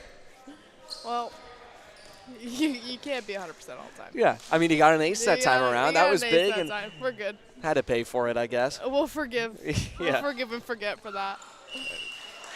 Especially and as they did the same thing. yeah, so and on good. Cordova. We've seen less and less of those as the game goes on. It seems to me every time that I've covered boys volleyball, first set is really messy with the serves. I noticed that, yeah. Serving seemed to be the. Oh my goodness! Wow. That looks like a little miscommunication. More than a little. That was huge. I mean, should have been right there. And I mean, I'm not really sure why Brendan Rose, or not Brendan Rose, excuse me, that was Michael Sullivan. I don't know. I was backing up off of that, but it depends on how they're running that. I don't know if That's they're fair. running their right side to dig anything, or if they're wanting that all to be on their libero. as Sullivan hits it too far this time around off a set, and it will be 17-12 Frontier. Now a timeout taken by the Falcons, their first of the fourth set, I believe. Frontier is fired up over there. Wow. Well, I mean, they're looking for the first win of the season, which would be just, I mean. Oh, Sean is definitely ecstatic about it, too. Yeah, great job to do it at home, too. I mean, fun for us covering it here and fun for them in front of. I mean, I think he's trying to build a dynasty again. I wouldn't be surprised. I mean, I think that's why he's sticking around. I think it's very possible. I think it definitely could happen. I mean, we've got a sizable group of kids here. We got. I mean, it's not as extensive as a program as girls volleyball is, because you guys also have middle school team. Yes, so I think ultimately the goal for Sean is to move into a middle school team as well if he can get some staffing for it. I think he is too. I think he just can't find enough players to do it. I mean, we've all tried to outsource to more boys volleyball players. Just it's hard to get those younger level participation, especially with baseball. Absolutely. I mean, I remember a couple years ago when Owen Babb was still here, he came over and joined volleyball one year instead of baseball. Same with Ben Karen. Yeah, that was quite a few years ago. That was a really long time ago. I've seen a few pictures of that. That was. He wasn't bad. He just went back to baseball. Yeah, and now he's doing a good job actually. He's captain this year. Oh, that's right, he is. I keep forgetting to ask the coaches for the captains, but. He hit pretty well, and their season opener is way out of play from number 5 again. Apologies again for not knowing his name. I really wish they had not exactly our fault, I'll say. But yeah, to be fair, we do have the roster. Yeah. 18-13 now the score. Ethan Rivera back to serve for the Red Hawks. A high dig there. Oh. And, oh, man. Sometimes they're just, like, funny mistakes. Yeah, like, just a lot of over-anticipation, I think. Away. I mean, it was not a good set at all. It got way over the net, and then Petrin was expecting them to tap it over at him, and just let it drop. Sometimes you just got to, like, go in, screen record it, send it to the group chat, and laugh about it later. Yeah.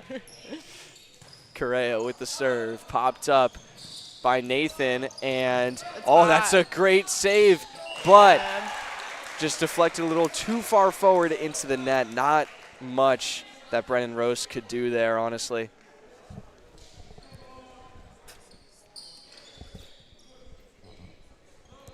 I'm hoping to expect some more fan participation within the next few games. I was going to say, especially as they get going. I think that could definitely be a way for this program to grow, as that's a great save right there made.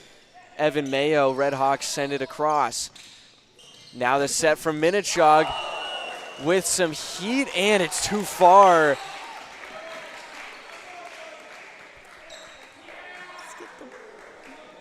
It's pretty close.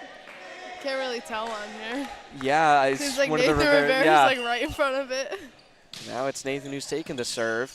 Popped forward, back, and they get it across. Called a double on that. Big call by the officials there. Pretty immediate as well. And now the second timeout of the set.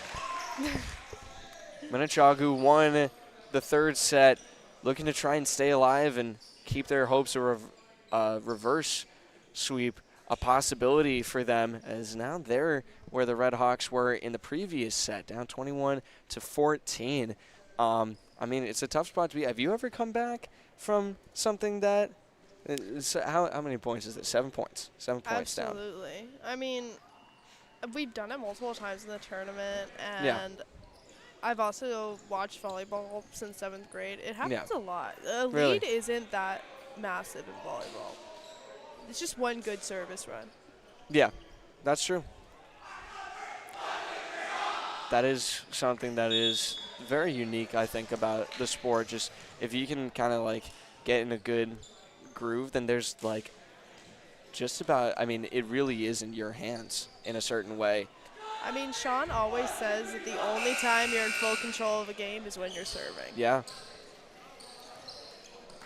It's kind of similar to basketball in that sense, where it's very possible to come back. Yeah. The serve popped up, kept alive, tapped down, and Petrin. It was a close call there for a moment.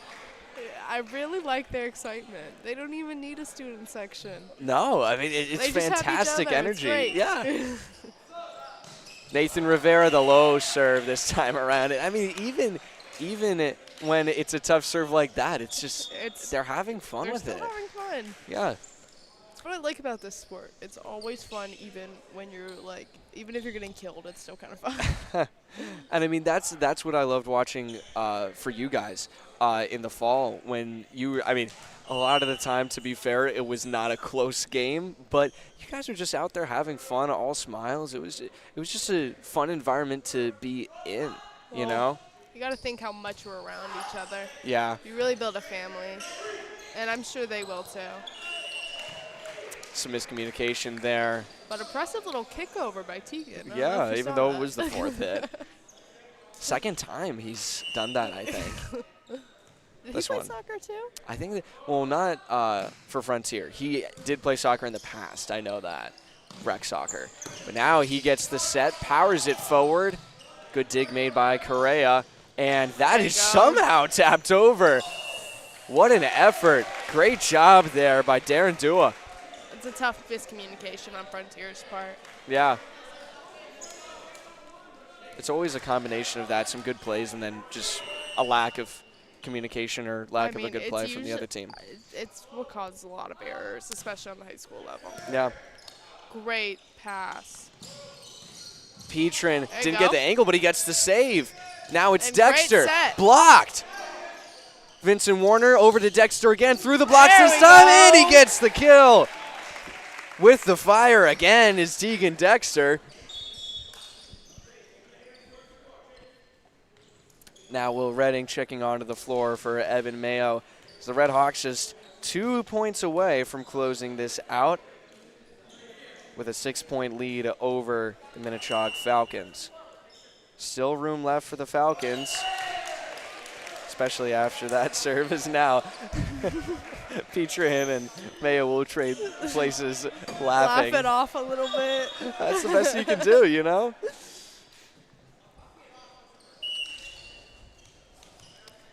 Now back to serve for Minnechaug. what has to be a pretty big run for them if they want Great a chance pass. at this. Was Roast. Oh, my goodness. Dexter, are you kidding me? Tegan's really closing this out today. This is fantastic. Look at that. The blockers didn't even get their hands on it. Duke University commit. Back to close it out. Give him that credit. Oh, I will. Credit where credit's due. The set fired, and he won't get it. A good defense off the block, though. Yeah. Minnechaug, will give them some credit, too. They've got the fire as well. I mean, they're not going down without a fight. They're not giving up.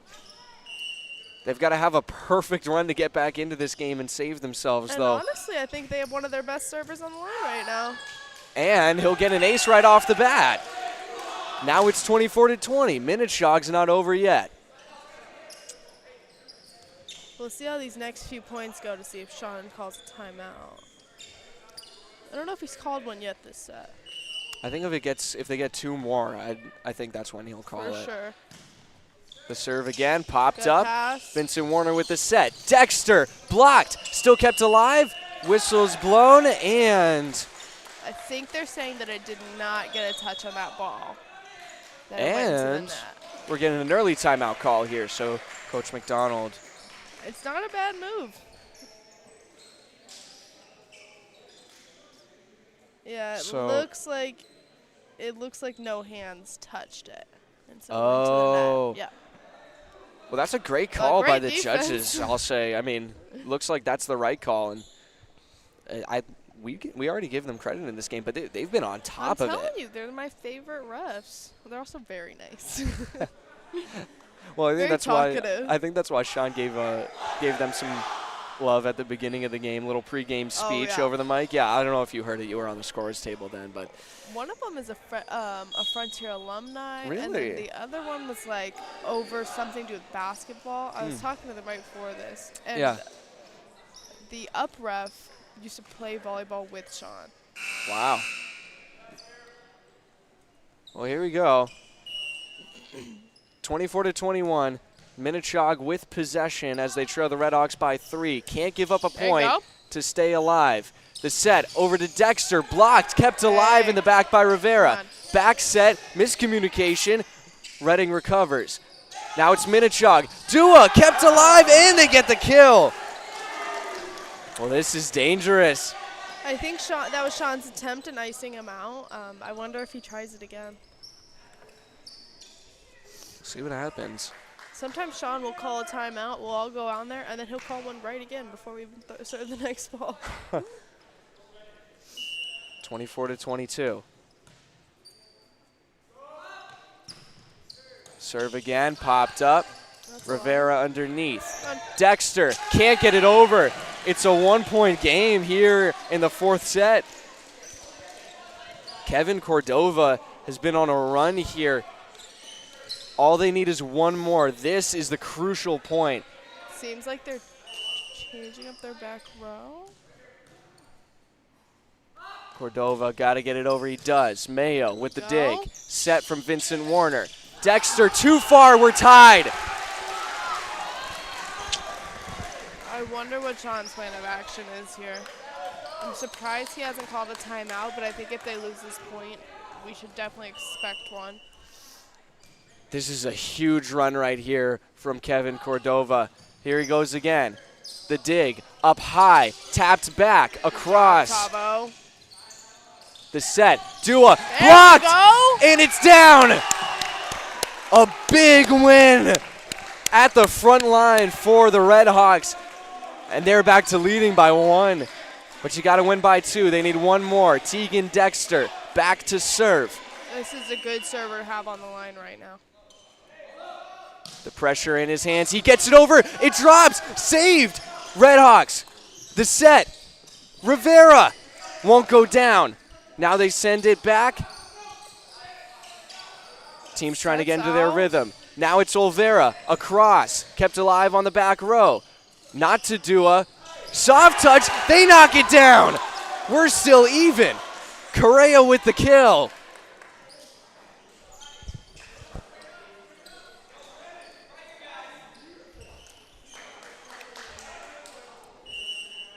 Well, this is quite a home opener. Now, if Minnechaug wins this, it's a set to 15, I believe. Yes, for the fifth set. Rivera, strong hit, too far. And no touch. Now, It seems like the pressure might be getting to them just a little bit, especially to their hitters. and now we see the timeout called by the Redhawks. Not surprising there, as we are in the extra points right now, over 25, and the Falcons have the lead. I really think that smart plays might be better than hitting. I mean, tipping's not always the best choice, but in this situation, it might be, especially when we're hitting out as often as we are. Yeah, try and catch them in some motion, find the dead zone in the middle. Donut working Yeah, a little bit. Absolutely. I think that's a great take, and it's just a difference of 2 points. That's all you need. Anything out of system is what I'd try to get them out of system, keep it away from their middle. Yep. Middle's very good. Back to serve for Minnechaug when we come back from this timeout here is Andon Cordova, I believe. So now, The Spirits still look pretty high at Frontier, though. I'm not going to lie. They still have a lot of fight in them. well, here we go. Andon with the serve as they lead by 1. Met Great by pass. Evan Mayo. Vincent Warner, Redding gets Great it across. hit. Oh, and a great save as well. Now it's sent back. Loose, and they take the set. Oh my goodness, what a comeback. Now we'll see how high the Spirits stay after going into the 5th. This is huge. All right, so it looks like the captains are meeting. See who has serve. That was number 12, Brennan Roast, on that crucial kill at the end, and we're gonna have a coin flip for this. Is what it looks like. Yeah, so they're seeing who has serve. I believe the winner gets to pick the serve, and then the loser gets to pick what side they want. Not too often, I don't think we see a set or really a game end up like this. This is It's just This so is a a reverse sweep. I'm sure pretty- Sean's yeah. really nervous. I mean, that would be a huge buzzkill for the Redhawks early in the season. Yeah. I would not want to be in that after game chat. No. I'm not sure if they won or lost that coin toss, but Well, we'll see. can be crucial. But I'm not going to lie, both ways, Sean is always like, you know, if we lose it, we have first chance to attack. If we win it, then ball's in our court. Yeah. Well, the sets are even at 2. 5th set coming up. It's going to be a short one, only to 15 points. Will be more if we end up tied or within 1 So of each other. I believe after the first 8, they switch sides. Yes, I think I remember Yep. that. Yeah. So Frontier will go over to this side, and then the other one will go to that side, just to be able to keep it an even playing field. Yeah. Which Still- can be a little stressful. Yeah. Especially Still as a player. nursing a injury over here on the sideline, Brady Laliberte, who honestly I think was a pretty big loss for the Yeah, that was a Falcons pretty as big well. lo- He was a great defensive player. Yeah, he really was. And, I mean, hope he's feeling more or less okay Yeah. right now. His pretty big ice pack Head on injuries his are head. hard. Yeah. But we'll see. Hopefully we'll see him next time we play him. I don't know Yeah, when we play him I next. don't know if it's a matter of being in the same league as each other. Oh, yeah, they might be. They aren't. So this is They an aren't? out-of-league game Yeah. for them. The next game that they're playing on the 4th, boys volleyball, is home game, and it's also their first in-league game against Putnam. I'm not sure how they are for boys. I'm not sure either. I don't remember playing them last year. Yeah. But this is a sport that's been shuffled around a lot in recent years. I mean, it's very new to the area, I'd say, yeah. as well. So new, just constant realignments is expected with a fledgling sport like this. I mean, I mean, I don't know if you heard Sean talking about it, but this is a vastly growing sport. Oh, it is. Yeah. Especially in boys. I think it is specifically boys and men's volleyball is the fastest growing sport in North America. Sure. I feel like he's dropped that on me a few times. Oh, he drops that all the time. Yeah, for sure. It's one of his favorites. A proud founder of it here in Western Mass. Oh, absolutely. A legend. He's really made a name for himself amongst boys and girls. Yeah. I really was hoping he was going to stay for my senior year, but no, Sean didn't want to. You think it was personal? I think it was personal. Yeah. I think I should pick a fight with him after this. Calling him out. I hope he listens to it. Well, here we go. All kinds of pressure on the floor right now. Tegan Dexter back to serve. As the sets are even at 2, it will be the first to 15. His serve popped up on the front line. Over Dua, blocked, and out of bounds. First blood drawn by the Falcons. That's a great effort by Tavo, though. Yeah. I mean, you're going to need to have that kind of effort in. I mean, his hustle is there. There's just sometimes there's nothing you can do about it. Yep. Got to give him the credit for that. And this is Brennan Roast, who got the crucial kill last time, and now he'll drill it into the net. That's a confidence boost for Frontier, though. Absolutely. Score even at 1 now, going back. Youngest player on the team, Evan Mayo, gets the serve across. Popped up by Correa. Roast across the floor, over the block, and down. Michael Sullivan. So the mindset for a set to 15 is really get the first to 8 and then worry about the win. That's what they tell you on the bench, and that's how they get you prepared for this last set. Make it to 8. It seems like it could be a real battle. It's really for stressful. The 8 spot here. 2-1 lead for Minnechaug. Over to Nathan. Strong hit in the kill again. There's the pattern we saw for most of the game. That's what's been working for the Red Hawks. And I think they need to stick with it, Mel, if they want to come back and take this. I mean, they have some really formidable hitters on here. Oh, yeah. Really dangerous guys as Olvera checks onto the bench. I haven't seen much from their right sides as much as I've seen from their outsides and middles, but they're very good. Tough break right there as it was a sharp angle for Brennan Rose. Not much he could do there, but the lead taken by the Red Hawks here, 3-2. Ethan Rivera back to serve. Here it comes over the net, met by Andon. The set, Dua over the block, back across. The set to the far side. Correa over his blockers. Now it's Vincent Warner. Near side. There we go. Nathan Rivera. See a little bit of frustration over on the Chaug side. Understandable.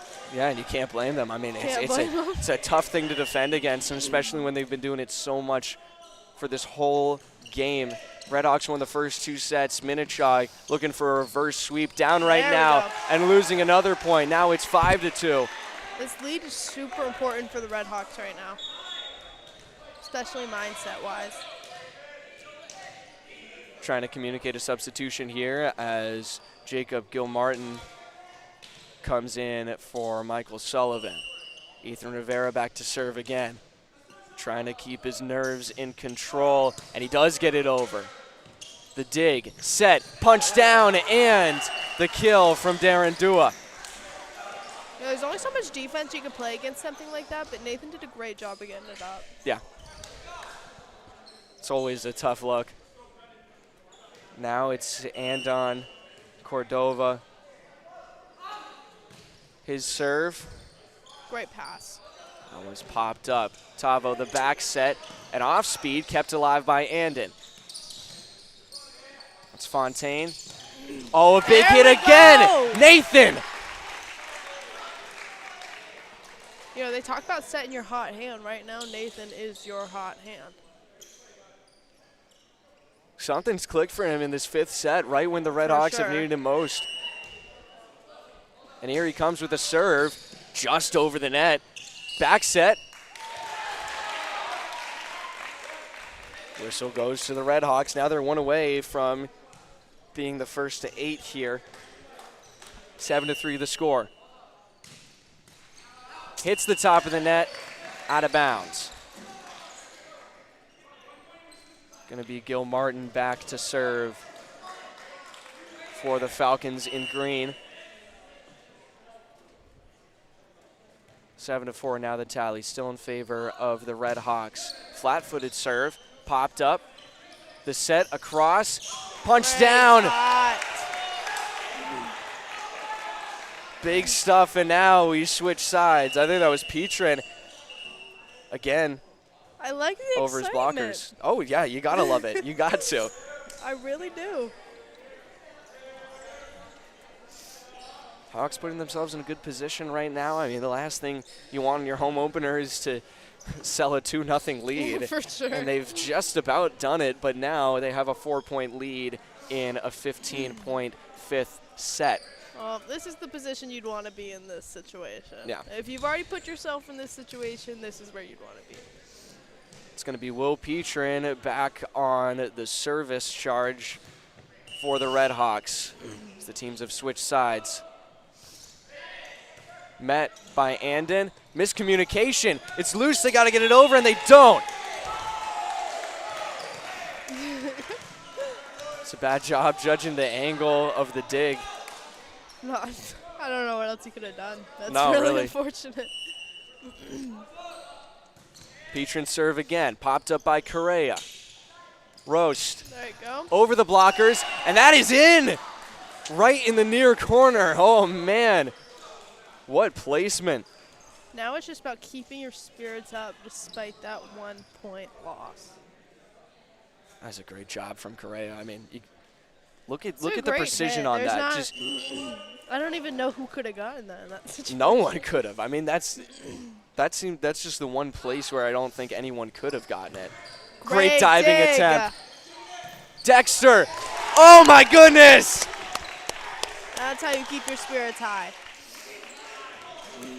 10-5. Substitution coming in. It's Olvera for Ethan Rivera. And it's Tavo Vincent Warner back with the serve. Across the net, met by Andon. The set in the near corner, dumped down, Great save dig. made. Dexter plays it back. They got to get it over, and they do off the hands of Nathan. And he's called. A double.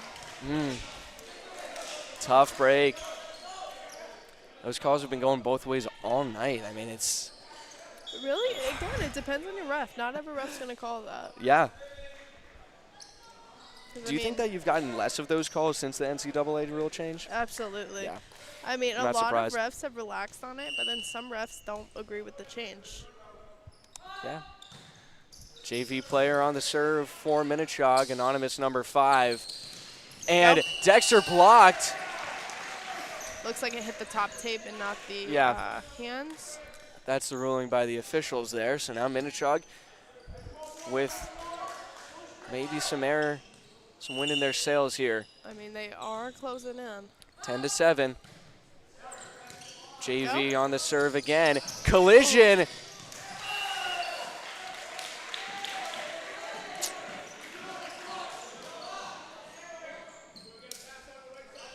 Yeah, I will say that position is considered an automatic help, but Yeah. that would be a lack of communication. Yeah. Great dig. Kept alive now by Nathan.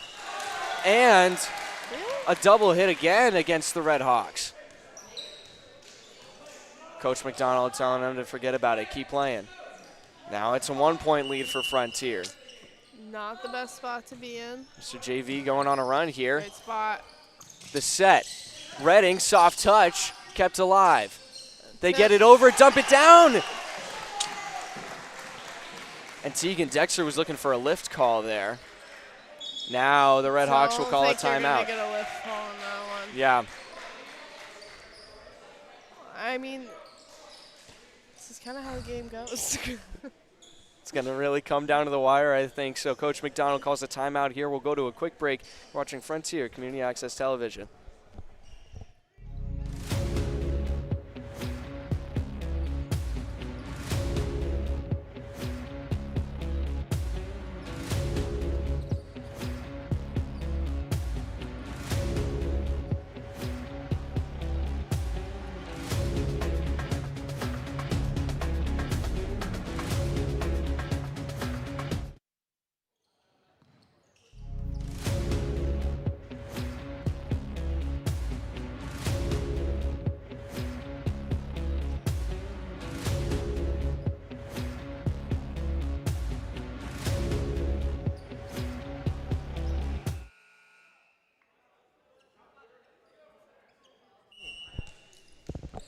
Hello and welcome back to Frontier Community Access Television, a nail-biter here in South Deerfield, 10-10 in the 5th set. Dexter blocked up front, and it goes to the Red Hawks as it fell out of bounds. That's a big break for them. It's the first of 15 here in this 5th and final set. The Red Hawks won the first 2 sets of this early season matchup with the Minnechaug Falcons. Then they lost the next 2. As that is barely kept alive. They won't get it over. Hawks up by 2. Just 3 away from closing this out and avoiding a devastating reverse sweep on their home opener. Oh, and they're antsy to close this out right now, especially Sean. That's an understatement. Here comes Dexter again from the service line. So they seem to be calling the other team out of rotation. I'm not exactly sure where they are out of rotation, but hopefully I think we'll get some kind of explanation here. It seems as though their middle may be out of rotation. I wouldn't be surprised if Minnechaug contests this in some way. I mean, it's a big point given to the Red Hawks late in the game here. It's hard to contest this now, especially because there's a computer. There's a computer that tracks all of this. So if you can see Greta over there, she's holding. That's what she was doing. Yep. Yep. So she holds a computer that really keeps it all in track. There also used to be a phone over by the down ref that would tell you if someone was out of rotation. I don't know if they still have that though. Here we go. 3-point lead for the Red Hawks. 2 away from closing it out. The set. Dua in the kill. Really got to keep it away from that middle. Yeah, and McDonald's getting fired up about it. Their coach, I mean, they're old-time friends, but Sean will not play about this. Not a great lip reader, but pretty much just saying, you can't let him do that to you. He's been doing it to you all game. We got to stop it now. I believe he may have been talking to the ref about a potential double. The far set from the Red Hawks. Now Minnechaug trying to send it back over, and they send it into the net. Oh, a big misstep late in the game. And the Red Hawks have a chance to close this out on a serve. Evan Mayo, the freshman, back to do it on the home opener. Good Service met by the Falcons across the floor, over the blockers, and it's too far! Frontier holds on and takes the first victory of the season at home.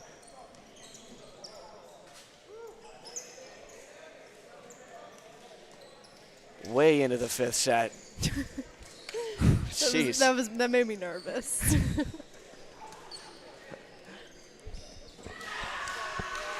Well, I like the excitement. If we're going to get this energy all year from the boys team, I think I might have to come over and cover them a little bit more. Oh, yeah. Oh, yeah. Have to spread the word on how this one went down. And hopefully we don't see this much stress on the court for them in future games for their sake. Yeah.